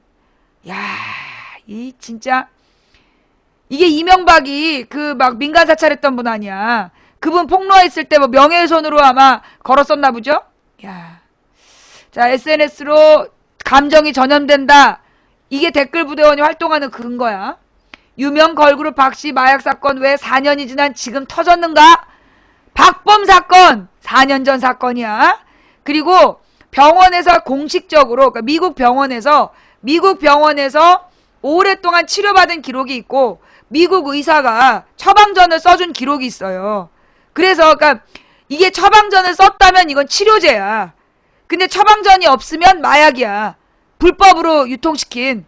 근데 이게 처방전을 받고 받은 약이라서 이게 불법 약품이 아닌데 왜 터뜨렸겠어. 지금 세월호 국정조사하고 있지. KBS에서 한 번도 보도 안 했어. 지금 KBS도 YTN도 MBC도 보도 안 해. 세월호 국정조사 장면 나와요? 지금 세월호 국정조사 장면 나왔었어? 난 YTN 계속 틀었는데 못 봤어. 세월호 국정조사 장면을 지금 종편들이 하나도 보도를 안 해. 그리고 지금 인사청문회 내용도 보도 안 해. 그러면서 가리는데 그 이제 김영식 그 시의원이 살인 교사했다. 그걸로 이제 일요일 날 터뜨렸잖아요. 그래서 월요일 낮까지 갔는데 두 가지 문제 제기가 된 거야. 야, 근데 살인 교사했다는 증거 있냐? 증거가 없어. 살인 교사했다는 증거가 없고 그 다음에 야, 왜 찔러 죽인 범인은 모자이크하고 김영식만 사진이 나오냐? 좀 수상하다? 그리고 이 사건이 이게 김영식이라는 사람 잡혀간 게 6월 20일인데 갑자기 국정조사 즈음에 터뜨렸어. 티가 나는 거야. 그러니까 박범을 터뜨린 거야. 어젯밤에 박범을 터뜨려가지고 이미 4년 전에 끝난 얘기인데 그걸로 이번에 터뜨린 거야. 그래갖고 연예인 스캔들로 이제 이 국정조사 세월호 이거 덮어버리려고 세월호 국정조사랑 인사청문회를 가리려 했는데 그만 오전에 일찍 박범 팬들이 4년 전 사건인데 왜 터뜨려? 이렇게 문제제기를 한 거야. 그래가지고 이게 오전에 박범 사건이 막 뜨다가 그냥 중단됐어. 검색어에서 내려가면서. 그러니까 대신 띄운 게 고리원전이야. 고리원전이 뭐 터지네 어쩌네 개 거짓말하면서 그러면서 결국은 뭔데? 이 고리원전에 대한 공포감을 막 퍼뜨리고 박근혜가 뭔가 딱 그 좋지 않은 선언을 해서 여론 한번 잡아보려는 지금 그런 짓거리를 하고 있죠. 네. 박근혜든 새누리당이든 뭔가 조치를 취하는 척을 하려는 것 같아. 자, 그 다음 김명수 인사청문회 고집하는 뻔한 속내 아까 봤고 쌀 수입 자유화 국내법 개정 없이는 불가능하다. 외신들도 우려한 박근혜 리더십 수치스러운 이유로. 김명수 단행본 출간할 때도 내용 재탕 이용 이중 출판. 정말 대한민국 교수의 아주 명예를 땅바닥에다 집어 내팽개치고 있어. 외신도 우려. 뭐야 이거. 네. 외신도 우려한 박근혜 리더십 수치스러운 이유로 땡땡땡. 박근혜 대통령이 아시아 4대 경제대국인 한국에서 과연 어려운 개혁을 제대로 수행할 수 있을지 의구심이 든다. 안대희와 문창극으로 이어진 한국의 총리 내정 논란에 외신들도 박근혜 대통령의 리더십에 우려를 표했다. 특히 로이터 통신은 박근혜 대통령이 천명한 국가개조 등에 대해 언급하며 이와 같은 의구심을 보이기도 했다. 지난 24일 과거 친일 발언 등으로 문제가 됐던 문창극 국무총리 후보자가 기자회견을 열어 사퇴할 것을 밝히자 영국 BBC와 로이터 등은 이와 관련한 소식을 전했다. 로이터는 총리 문제로 박 대통령 리더십의 의구심이라는 제목의 기사를 내보냈다. 이 기사는 정홍원 총리가 2달 전 세월호 참사 당시 결함 많은 정부의 조치에 대해 책임을 지고 박 대통령에게 사표를 제출한 바 있다고 언급하며 연이은 안대희 문창극 총리 후보 낙마로 이제 아시아 4대 경제대국인 한국에서 박근혜 대통령이 과연 어려운 개혁을 제대로 추진할 수 있을지 의구심이 든다고 밝혔다. 같은 날 영국 BBC도 한국 세월호 참사로 사임한 총리가 유임되다는 기사를 보도했다. BBC는 지난 4월 세월호 참사의 책임을 지고 사의를 표했던 정홍원 총리가 다시 총리직을 유지하게 되었다면서 정 총리를 유임하기까지 박근혜 대통령이 고뇌에 찬 결정을 했다고 발표했다고 전했다. BBC는 이어 박 대통령이 내정한 2명의 총리가 모두 한국 사회에 논쟁거리를 제공해 주었다며 결국 그로 인해 둘 다 총리 후보에서 재빠르게 물러났다고 전했다. 아울러 지난 4월 16일 세월호 참사로 300여 명의 사망자가 발생하면서 박근혜 정부는 공경에 처했다면서 그 와중에 박 대통령은 정홍원 총리를 대체하기 위한 카드로 먼저 안대희 전 대법관을 총리 후보로 임명했지만 결국 전관예우 등의 논란으로 일주일 만에 안대희 총리 후보가 사퇴했다고 자세하게 보도했다. 아이씨 쪽팔려. 또 박 대통령이 그 후 언론인 출신인 문창극을 총리 후보로 지명했지만 문 후보자 역시 논란에 휩싸였다고 전했다. 한국 사회에서 문 후보자가 과거에 쓴 사설과 발언이 지나치게 친일적인 시각을 갖고 있다는 비판이 일고 있다. 지난 2005년 문창극 씨가 쓴 일본은 성노예 문제에 대해 한국에 사과할 필요 없다는 글이 문제가 됐다. 2차 대전 기간 중 일본은 일본 군인을 위해 강제로 한국 여성을 위안부로 동원했고 이 위안부 문제는 한국에서 예민한 이슈다. 지난 26일 영국신문 파이낸셜 타임스도 후임 총리 찾다 실패하자 박 대통령 정 총리 유임이라는 기사를 보도했다. 신문은 박 대통령이 정 총리 후임으로 내정한 2명의 총리 후보가 한 명은 친일 발언으로 또 한 명은 정관예우 논란으로 사퇴했다고 전했다.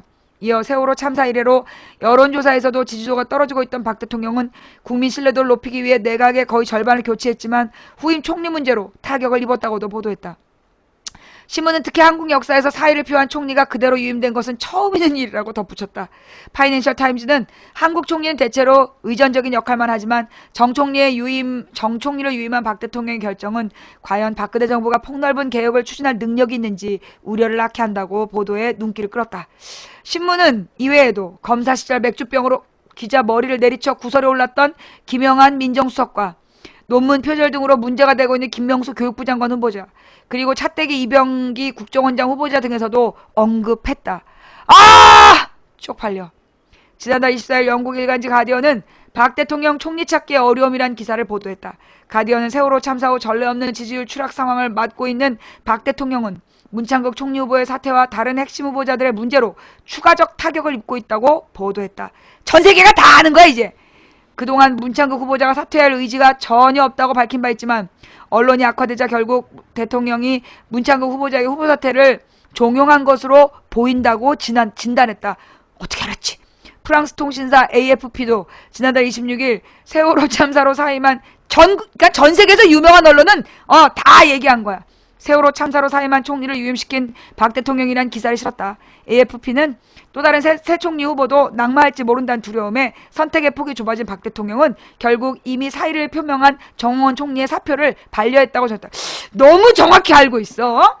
AFP는 지난 4월 정 총리의 사임 표명에도 불구하고 국민들의 분노가 식지 않자 결국 박 대통령은 텔레비전 방송 중 눈물을 흘리며 국민들에게 사과했고 세월호 참사에 제대로 대응하지 못한 정부의 책임을 인정했다고 보도했다. 다 알고 있는 거 아니야?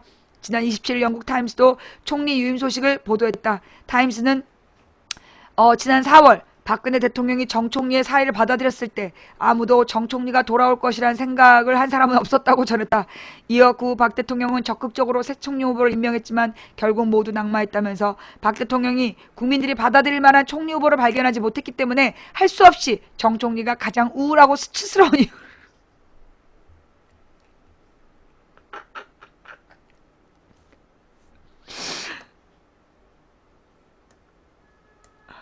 박 대통령이 국민들이 받아들일 만한 총리 후보를 발견하지 못했기 때문에 할 수 없이 정 총리가 가장 우울하고 수치스러운 이유로 총리에 유임되었다라고 보도했다.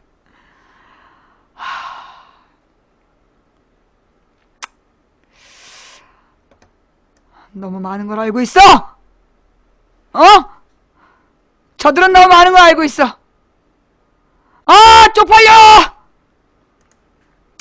지난 몇 주 동안 박근혜 대통령이 국내외에 보여준 안대의 문창극 사태로 국제사회에서의 우리나라 국격과 도덕성은 여지없이 추락했다. 지난달 10일 박근혜 대통령은 문창극 씨를 총리 후보자로 내정하면서 문창극 후보자는 개혁의 적임자인 동시에 국민이 요구하는 인물이기 때문이라고 발표했다. 그러나 그로부터 불과 열흘도 안 돼서 문 씨는 여당은 물론 70% 이상의 국민들로부터 총리에 적합하지 않은 사람이라고 평가를 받았다. 그러자 마지못해 박 대통령은 문창극 총리 후보를 저버렸고 국내외 언론의 비웃음 속에 결국 가장 우울하고 수치스러운 도루묵 총리를 다시 앉혔다.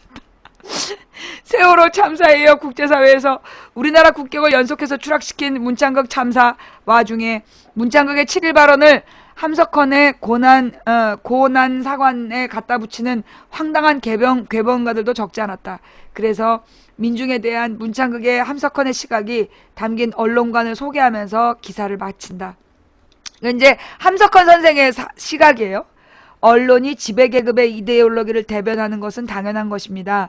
이를 비판하는 언론학자들이 이상한 것입니다. 민주주의가 작동이 되지 않고 있는 이유는 대다수의 민중이 무지하기 때문입니다. 대중은 우매하고 이건 문창극 발언이구나. 나 깜짝 놀랐어. 대중은 우매하고 선동 조작되기 쉬우므로 엘리트들이 여론을 이끌어야 됩니다. 이게 문창극의 주장이고 그 밑에 게 이제 그 함석헌 선생님의 주장인데 CR 여러분 아무리 괴로워도 낙심하지 마십시오. 아무리 그럴듯하게 말해도 속지 마십시오. 벼슬아치들은 말할 것도 없고 이젠 신문도 못 믿습니다. 신문이 우리 사정을 알아주지 않습니다. 그들이 CR편에 섰을 때 혹독한 일본 제국주의의 칼을 가지고도 그들을 꺾을 수 없었습니다마는 그들은 이제 돈이 팔려 CR을 저버렸습니다. 그런 다음에는 약할 수밖에 없습니다. 고금의 CR을 저버리고 강했던 놈은 하나도 없습니다. 이제 우리가 믿을 것은 우리들 자신밖에 없습니다.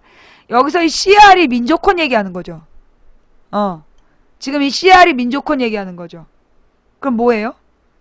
CR이 뭘 얘기하는 거야? 고금의 CR을 버리고 무슨 음모론이야. 문창극 얘기한 거 그대로 써주고 지금 그 함석헌 선생님의 민족혼이 아니라 민중. 그렇구나. 난 CR 사상에 대해서 잘 몰랐어요. 그 민중의 소리. 그래요. 백성. 그래서 함석헌 선생님이 그 얘기를 한 거구만. 백성이 살아야 나라가 산다.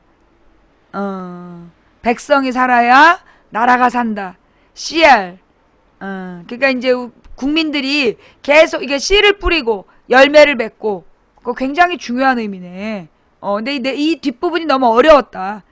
이 뒷부분이 좀 어려웠고 그리고 나는 이게 함석헌 선생의 생각이라고 읽으면서 이게 뭔 얘기야 그랬지. 역시 문창극의 주장이야. 언론이 지배계급의 이데올로기를 대변하는 것은 당연한 것입니다. 이거 개뻥입니다. 요즘에 고등학생들이 배우는 정치교과서에서 언론의 역할을 뭐라고 얘기하냐면 언론은 정치 권력과 경제 권력을 비판해야 될 의무가 있다. 그것이 주 역할이라고 가르쳐요. 그러니까 이게 지금 그 문창극이란 사람의 언론관이야. 민주주의가 제대로 작동되지 않는 건 대중이 우매하고 선동 조작되기 쉬우므로 엘리트들이 여론을 이끌어야 된다. 이게 지금 문창극의 발상이고 박근혜와 그 일당의 발상이야. 그래서 댓글부대원을 통해서 국민들을 선동하고 국민들의 의식을 조작할 수 있다고 믿는 거예요. 그러니까 얘네들이 그 정몽준이 아들이 했던 말 국민이 미개하다. 그 말이 얘네들의 사상이야. 대한민국 국민을 미개하다고 본다니까. 그래서 지들이 멋대로 조정하고 자극할 수 있다라고 봤던 거예요. 자, 그런데 그들의 이 주장에 틈이 생겼어.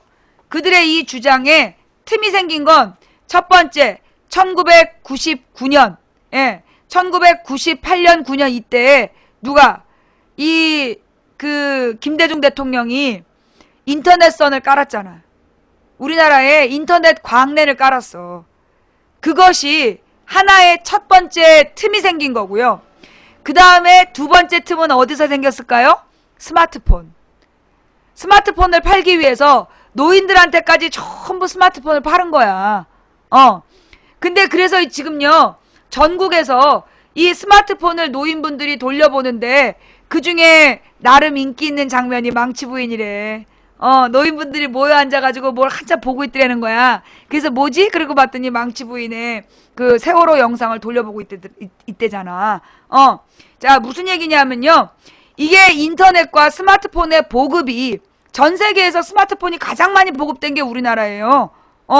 그래서 내가 아는 어떤 분도 굉장히 이 TV조선 팬이었는데 세월호를 건수로 해서 망치부인을 알게 되고 그래서 예전에 두 개를 같이 봤다는 거야.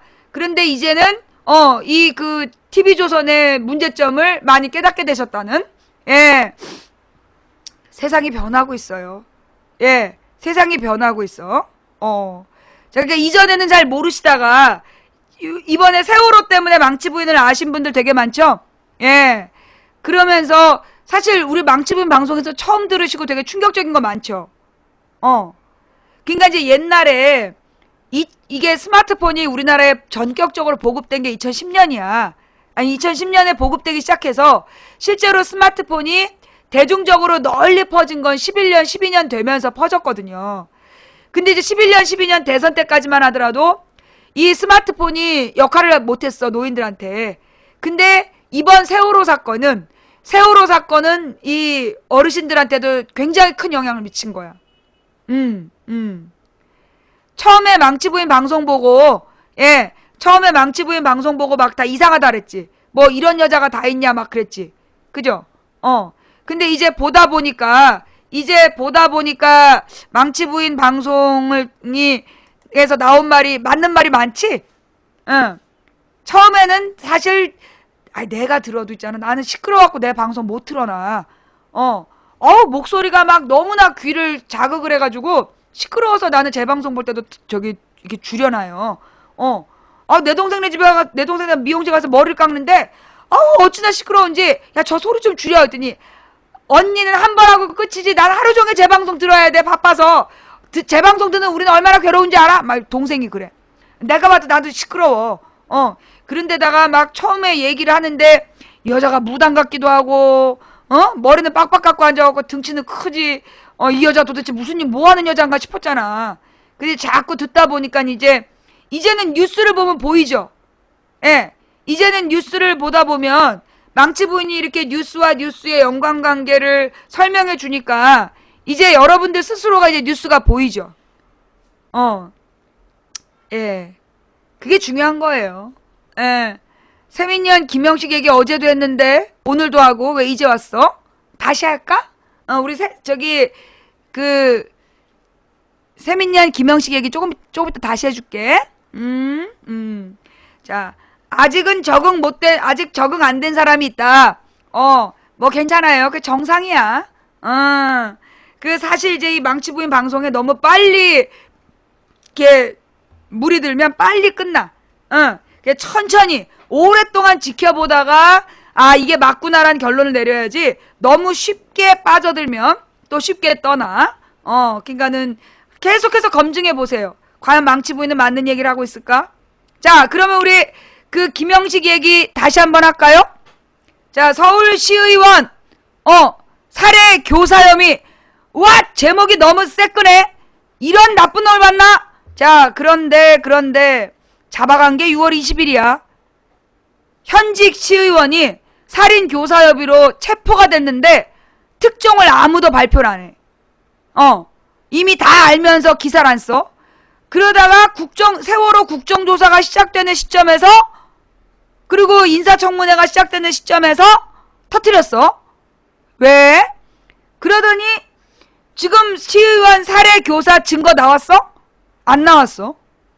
시의원 살해 교사 증거는 없고 범인 팽씨의 범행 장면만 CCTV로 계속 나와. 범행 증거, 그러니까 팽씨라는 살인범이 따로 있는 거야. 근데 이상하게 이 팽씨는 전부 다 모자이크 처리해줬어. 그런데 범인이 아니다, 자기는 그런 사주한 적이 없다라고 외치는 김영식이란 사람 사진만 계속 보여줘. 그리고 무엇보다 이 사람이 이미 탈당을 해서 세민년도 아닌데 계속 세민년이라고 보도하고 있어. 냄새가 나, 구리구리한 냄새가 나. 왜 6월 20일 날 잡아가 놓고 왜 국정조사하고 인사청문회 할 때까지 발표 안 했냐. 또 지금 시의원이 살인 교사했다는 정확하고 객관적 증거가 있냐? 없어. 뭐 살인 교사를 하기 위해서 집 앞에 공중전화를 이용하는 사진, 이런 증거가 없어. 그러면서 진짜 살인범 팽씨에 대해서는 아무것도 보도가 안 나와. 그러면서 이 시의원에 대한 신상털기만 나와. 언제랑 똑같아? 2006년 박근혜 칼침 사건 때랑 똑같아. 지충원이란 사람이 칼침을 놨는데 우리는 지충원이 누군지 아무도 몰라. 그리고 그때 우 한마디 했다가 같이 잡혀 들어간 김씨의 신상만 우리는 자세히 알고 있어. 열린우리당 당원이고 노사모 회원이었으며 서프라이즈 게시판에 글을 쓰거나 했던 적이 있는 사람 김씨. 이 사람은 박근혜 칼침 사건의 공범이다 아니다? 공범이 아니다. 그런데 그 공범인지 조사 중이다를 보름 동안 공범인지 조사 중이라고 보름 동안 쓰면서 선거를 치렀어. 선거 끝나니까 공범이 아니었다. 지충원에 배우는 없다. 그러면서 지충원 혼자서 뭐 형살러 갔다. 그게 끝이야. 형을 살았는지도 우리는 알 수가 없어. 그러면 때가 2006년이었기 때문에 벌써 나왔어. 지충원 한번 찾아볼까요, 우리? 지충원 어디서 뭐 하고 있는지. 이젠 그때 7년형이었으니까 지금 좀 나와 있을 텐데. 그치? 응. 그죠? 자, 김영식이라는 사람이 새정치연합이라는, 아니, 무슨 얘기야. 김영식이 새정치연합 아니에요. 김영식이 새정치연합 아니야. 잡혀간 지 일주일 넘어갔고 이미 지난주에 탈당했어. 여기서 5번째 의혹. 새누리당의 문대성이 또는 김영근인가? 논문 문카피라고 오타까지 카피했던 문대성. 새누리당이 아니라 무소속이라고 꼭 써줬잖아. 그 다음에 재수씨한테 달려들어서 강간 미수였던 그 김모 의원에 대해서도 김형태? 김모 의원에 대해서도 꼭 무소속이라고 써줬어. 새누리당에서 사고치다가 탈당하면 꼭 무소속이라고 불러준다? 근데 민주당에서 누가 사고치고 탈당하잖아? 그러면 꼭 전 민주당이라고 써. 왜? 왜 그러는 건데? 예. 자, 좌우지간. 앞으로 현직 시의원, 무소속 김영식에 대해서 궁금하면, 얘기를 하고 싶으면 증거를 가져와. 김영식이 살해 지시를 내렸다라는 구체적 증거.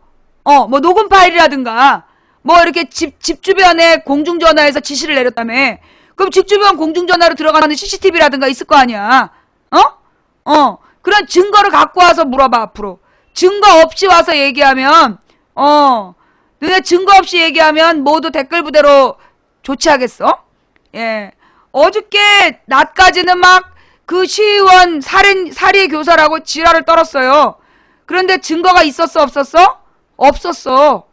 그리고 왜 범인 팽씨는 모자이크하고 지금 의혹만 있는 증거가 없는 김영식 얼굴만 보여주냐? 그랬더니만 네티즌들이, 국민들이 진짜 그러네? 그러자 그 기사가 이제 검색어에서 내려갔어. 그래갖고 띄운 게 박범 사건이야. 박범을 막 띄웠는데 박범 팬들이 그거 4년 전 치료제인데? 그랬더니만 그것도 죽고 계속해서 뭔가 또 다른 아이템을 찾겠죠. 뭐 대형 이런 경우에는 이제 무슨 연예인 스캔들이나 이런 게 안 되면 뭔가 안전사고가 벌어질 수도 있어. 대형 안전사고가 벌어지고 그걸로 막 계속 헬기 띄우고 막 이렇게 국민들의 눈을 딴 데로 돌릴 수 있는 뭔가 사건이 터지길 바라는 거죠. 박범 얘기도요. 박범의 그 약이 그게 미국 병원에서 오랫동안 치료제로 먹었던 약이고 그게 의사의 처방전이 있어. 그럼 그건 합법이야. 그래서 4년 전에도 그 입건 유예됐던 사건이에요. 그런데 그걸 이제 와서 마치 마약 밀매한 것처럼 터뜨린 거 아니야. 네. 그러니까 이게 지금 내가 볼 때는 그게 2011년 서태지 이지아 사건. 서태지 이지아가 이혼하고 유죄로까지 다 끝난 게 3년 전인데 2011년에 서태지 이혼 설 떴었잖아. 보면 이젠 점점 더 옛날 걸로 막 갖고 와. 우리나라에선 합법이 아닌데요. 우리나라에선 합법이 아닌데 미국에서 의사의 처방전을 받은 건 그게 그렇지 우리나라에서 갖고 있으면 구속되는 게 맞아. 우리나라에서 그 약은 향정신성 의약품이야. 그런데 이 박범이 그 당시에 처벌을 받지 않았던 이유는 뭐였냐면 이게 그 향정신성 의약품이라는 걸로 그 불법적인 거래를 한 게 아니라 의사한테 처방을 받았기 때문에. 그래서 입건유예라는 게 뭐냐, 뭔가 이렇게 우리나라 현행법엔 안 맞지만 얘가 입국하면서 갖고 들어왔고 상황이 이해가 된다. 그래서 넘어갔던 사건인데 이걸 가지고 지금 박범을 잡으려고. 그러면서 보니까 이 박범이요. 보니까 그 벌써 한참 전부터 타겟이었더만. 박범도 타겟이었어. 그게 왜 타겟이었냐면 보니까는 무슨 성형을 많이 했다고 그러더라고. 그래가지고 이제 이 박범도 쟤네들의 연예인 그 뭐라 그러나 스캔들의 주역이었어. 그러니까 이제 언제든 깔만한 대상. 그러니까 얘네들이 주로 괴롭히는 사람들이 정해져 있잖아. 먹잇감이었던 거지. 그러다가 이번에 이제 터뜨려가지고 4년 전에 입건 유예된 사건을 4년 전에 입건 유예된 사건을 터뜨릴 만큼 지금 급했단 얘기야. 지금 정부가 그만큼 급했다는 거야. 왜? 지금 세월호 문제로 국정조사 중이야. 지금 아니 이렇게 중요한 문제를 아무도 보도를 안 해. 뉴스 보도 채널이 세월호 국정조사를 보도를 안 해. KBS 뉴스, MBC 뉴스, SBS도 안 나와. 이 중요한 국정조사를 왜? 덮고 싶은 거야. 그게 바로 뭘 얘기하는 거냐? 국정조사를 덮고 싶은 거야. 세월호 국정조사를 숨기고 싶은데 그러니까 세월호 국정조사를 숨기려고 세월호 국정조사랑 또 하나 숨기고 싶은 게 뭐냐면 인사청문회. 박근혜 정부에서 인사청문회를 지금 하고 있단 말이야. 어제 일요일이 시작이었어. 일요일이. 그치? 일요일날 시작했지. 근데 일요일날 인사청문회가 시작되는 시점에 김영식 사건 터뜨린 거야. 그래서 이제 원래는 이게 이제 월드컵이 16강을 갔으면 월드컵 장사로 막 몰아갈라 했는데 월드컵이 갑자기 이제 16강이 좌절됐잖아. 그래가지고 지금 정부에서 대책 수립이 안 돼 있었던 거야. 대책 수립이 안 돼 있었던 거야. 그래가지고 지금 홍명보 욕도 막 몰아가고 있었는데 망치 부인이 그것도 웃긴다. 왜 홍명보를 욕하냐. 똑같은 기준으로 박근혜 왜 욕 안 하냐 이러니까 홍명보 욕도 지금 맥이 끊겼지. 그 김영식은 왜 증거를 안 보여주냐 그러니까 또 어렵지. 그래갖고 4년 전 마약 사건을 터뜨린 거야. 조금 있으면 뭐 인어 아가씨 남자 주인공 히로뽕 얘기 나올 수도 있어. 그것도 한 연도상으로 볼 때 한 4년 됐잖아. 그지? 그럴 수 있어. 이제 몇 년 된 사건들 혹시 또 알아? 박철 옥소리 이혼 이렇게 나올지? 이제 팔다 안 되니까 이제 몇 년 전 사건 재탕으로 계속 이제 퍼돌리는 거지. 네. 그래가지고 진짜 그때 무슨 뉴스 있었는데 속보. 근데 뭐 1951년 사건은 속보라고 보도한 적도 있대잖아. 속보파리. 예. 그러니까 이게 지금 왜 문창극의 마인드야. 국민은 우매하고 멍청해서 자기네들이 속일 수 있다. 예. 국민이 우매하고 멍청해서 지네들이 속일 수 있다고 본 거야. 그런데 인터넷 언론들이 계속해서 진실을 보도하고 있기 때문에 지들 멋대로 가는 게 아니에요. 안 되는 거야. 그러니까 웃기는 건 뭐냐면 얘네들은 정부를 비판하면 무조건 음모론이래. 정부를 비판하는 사람은 무조건 음모론이래. 누가 만든 말이야? 미국 공화당에서 만든 말이야. 이 음모론이라는 말은요, 물론 그때 그 화씨 9.11 사건으로 그 당시에 뭔가 수상하다 그랬었던 거 아니야. 근데 나는 음모론을 아주 싫어해요. 왜? 음모론이라는 말 자체가 정치적 용어야. 정치적 용어. 일부러 뭔가 문제 제기하는 사람의 주장이 그 신빙성이 없다라고 깎아내리기 위해서 퍼뜨리는 말이야. 그렇기 때문에 나는 그 음모론을 아주 싫어해요. 그리고 특히 우리나라 이 음모론은 어디에서 시작됐냐 하면 그 프리메이슨 주장하는 애들, 프리메이슨에 대해서 계속 주장하고 있는 애들이 만들어낸 게 음모론이야. 미친년 지랄하네? 야, 너 박근혜가 아무리 미워도 그렇게 욕을 하면 되니? 나쁜 놈아. 그래서 이 그 프리메이슨 주장하는 놈들이 그 프리메이슨과 무슨 뭐 유태인 자본이 어떤 특정 조직을 만들어서 세계를 지배하고 있다. 개뻥이야. 개뻥이야. 9.11 사건이 문제 있는 건 맞아요. 내가 봐도 그래. 왜냐하면 미국이 이전에도 그런 적이 있어. 통킹만 사건 찾아봐. 통킹만 사건. 그게 뭐였냐면 그 당시가 1960년대, 63년에 케네디가 죽는데 케네디가 대통령이 됐어. 근데 케네디한테 그 베트남 전쟁에 전면 개입하라고 막 그 무기 사업자들이 압박을 넣었어.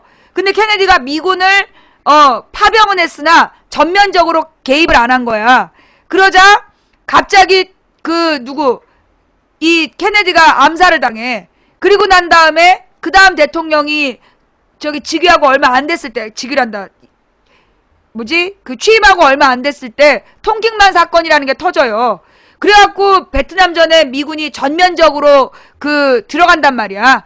근데 그게 나중에 밝혀졌어. CIA의 조작이었다고. CIA의 조작이었다라고 나중에 밝혀졌어요. 그런 것처럼 그러면 9.11 사건도 그 당시에 왜 문제가 나왔냐면 그 9.11 사건이 발생했던 당시가 언제였어? 2000년이었잖아. 그치? 2001, 2년. 그때가 뭐였냐면 아버지 부시가 중동 전쟁, 걸프만 전쟁으로 재미를 좀 봤어야 됐는데 그때 미사일 전쟁에서 졌어. 소련에. 예. 아버지 부시가 지고 그리고 이제 아들 부시가 대통령이 됐는데 아들 부시의 후원 세력은 이 무기 사업자들이야. 뭔가 이 무기를 소진해야 될 게 필요했어. 그래서 9.11 사건이 터지자 이라크에 무슨 대량 살상 무기가 있다. 그래서 이라크 전쟁을 일으키잖아. 근데 마지막까지 이라크에서 대량 살상 무기가 나왔어요? 끝까지 못 찾았어.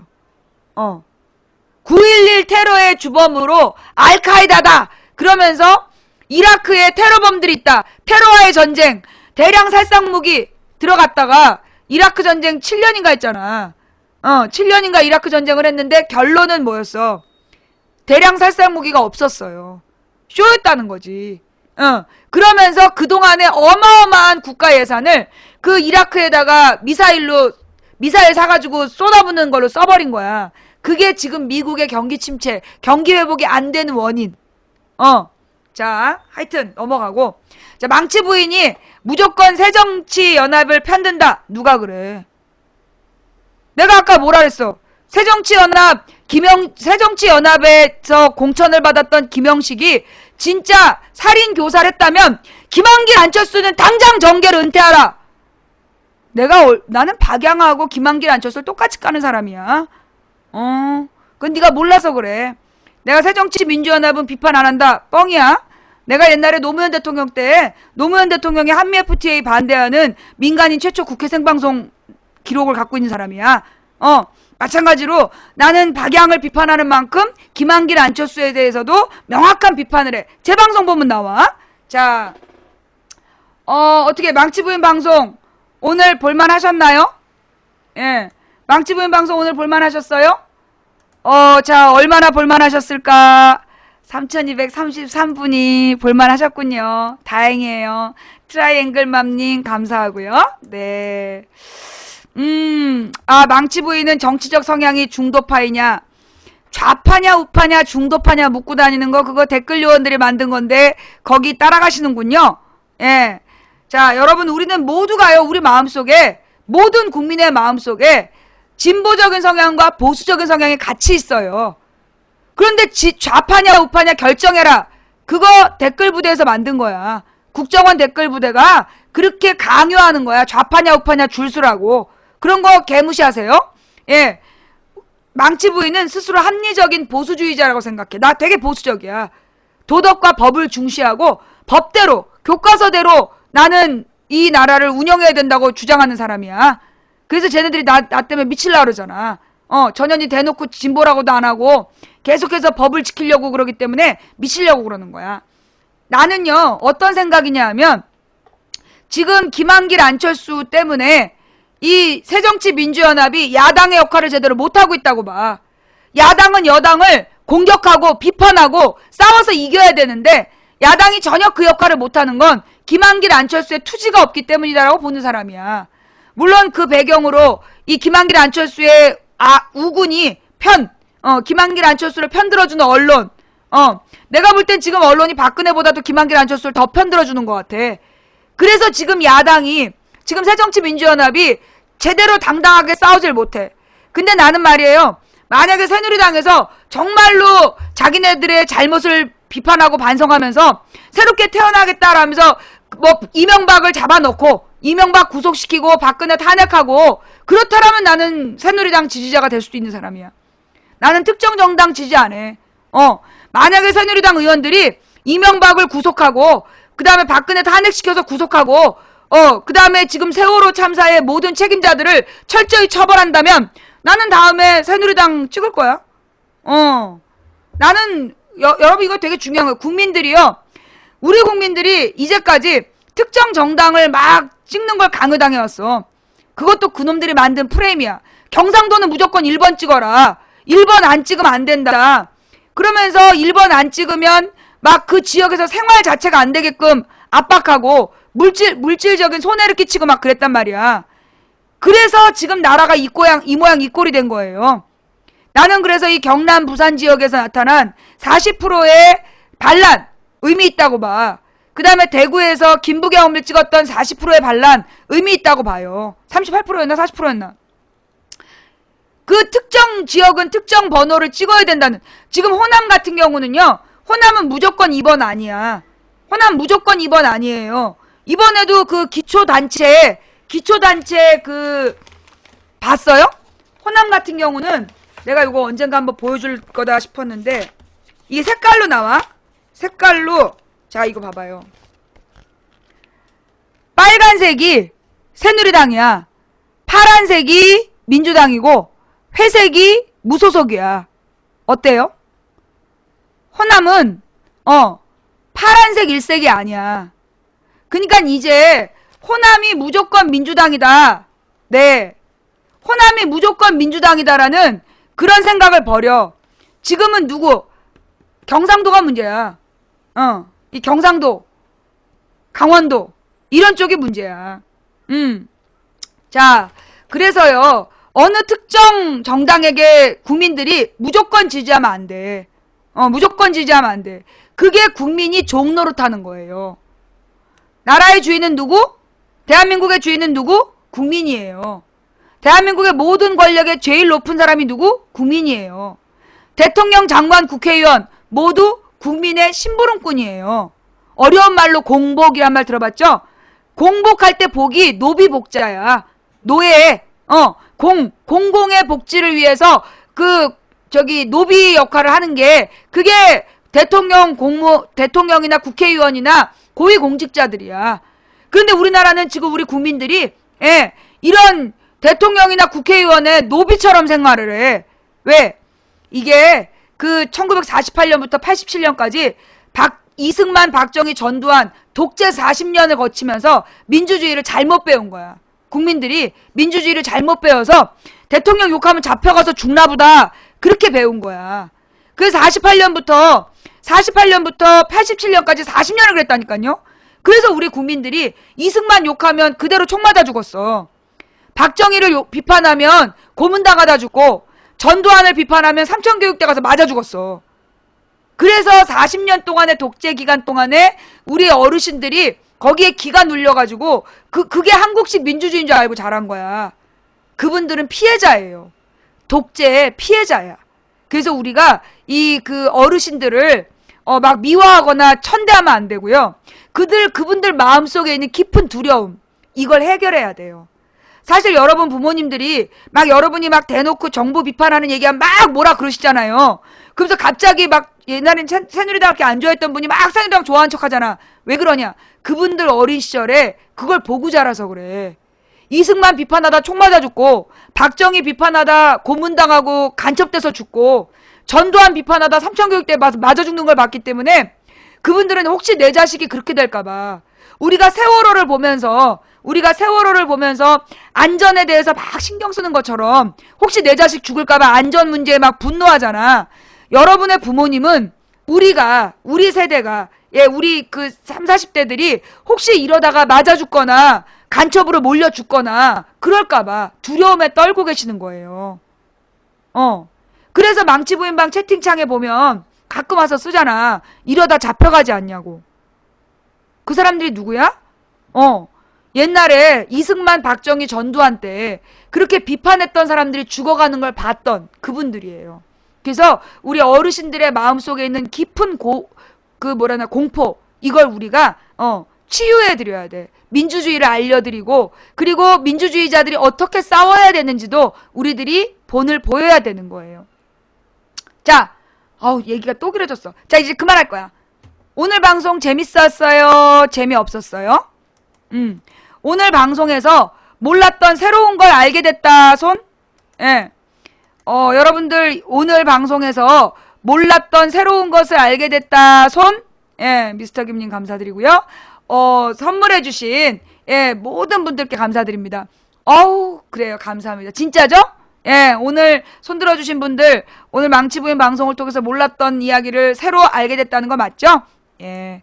더해피님 감사하고요. 수님도 감사합니다. 저에게 후원해주신 별풍선과 스티커와 초콜릿으로 후원해주셨는데, 제가 거기에 대해서 일일이 인사 못 드린 점 대단히 죄송합니다. 수하트님도 감사드리고요. 예. 자, 망치부인의 시사 수다방이었습니다. 혹시 제가 방송하면서 잘못 말한 부분이 있으면, 제가 잘못 말한 부분이 있을 수 있어요? 한 80%는 거의 사실적인 이야기인데, 한 20%는 뭔가 잘못 말한 부분이 있을 수 있어요. 그 20%를 찾아내세요. 그래서 정답을 찾으시기 바랍니다. 결이마미님, 튼튼장군님, 언제나 해피한님을 비롯해서 오늘 팬클럽 가입해주신 모든 분들께 감사드리고요. 선물로 후원해주신 모든 분들께 감사드리고, 시청해주신 모든 분들께 감사드리고, 특히 처음부터 끝까지 시청해주신 여러분께 진심으로 감사드리고, 추천을 찍어주신 3,417분께 진심으로 감사를 드립니다. 예, 다음 방송은 내일 낮 1시에 시작할게요. 내일 낮 1시에 방송 시작이고요. 각 방에서 고생하신 매니저 여러분 감사합니다. 아미카님도 감사하고요. 자, 지금까지 망치부인이었어요. 내일 1시에 만나요. 요즘은 1시부터 5시까지만 방송하니까, 근데 가만 보면 5시 지나면 이렇게 쭉 빠진 사람들이 있어. 공무원들인가 봐. 댓글 부대원인가? 자, 이상으로 7월 1일 올해 상반기가 끝났어요. 하반기를 처음 시작하는 날 여러분의 망치부인 시사 수다 방송이었습니다. 감사합니다. 감사하고요. 5시가 되면 5시가 되면 쭉 빠져. 늘 궁금해. 공무원들인가? 기자들인가? 자, 지금부터 제 방송 보세요.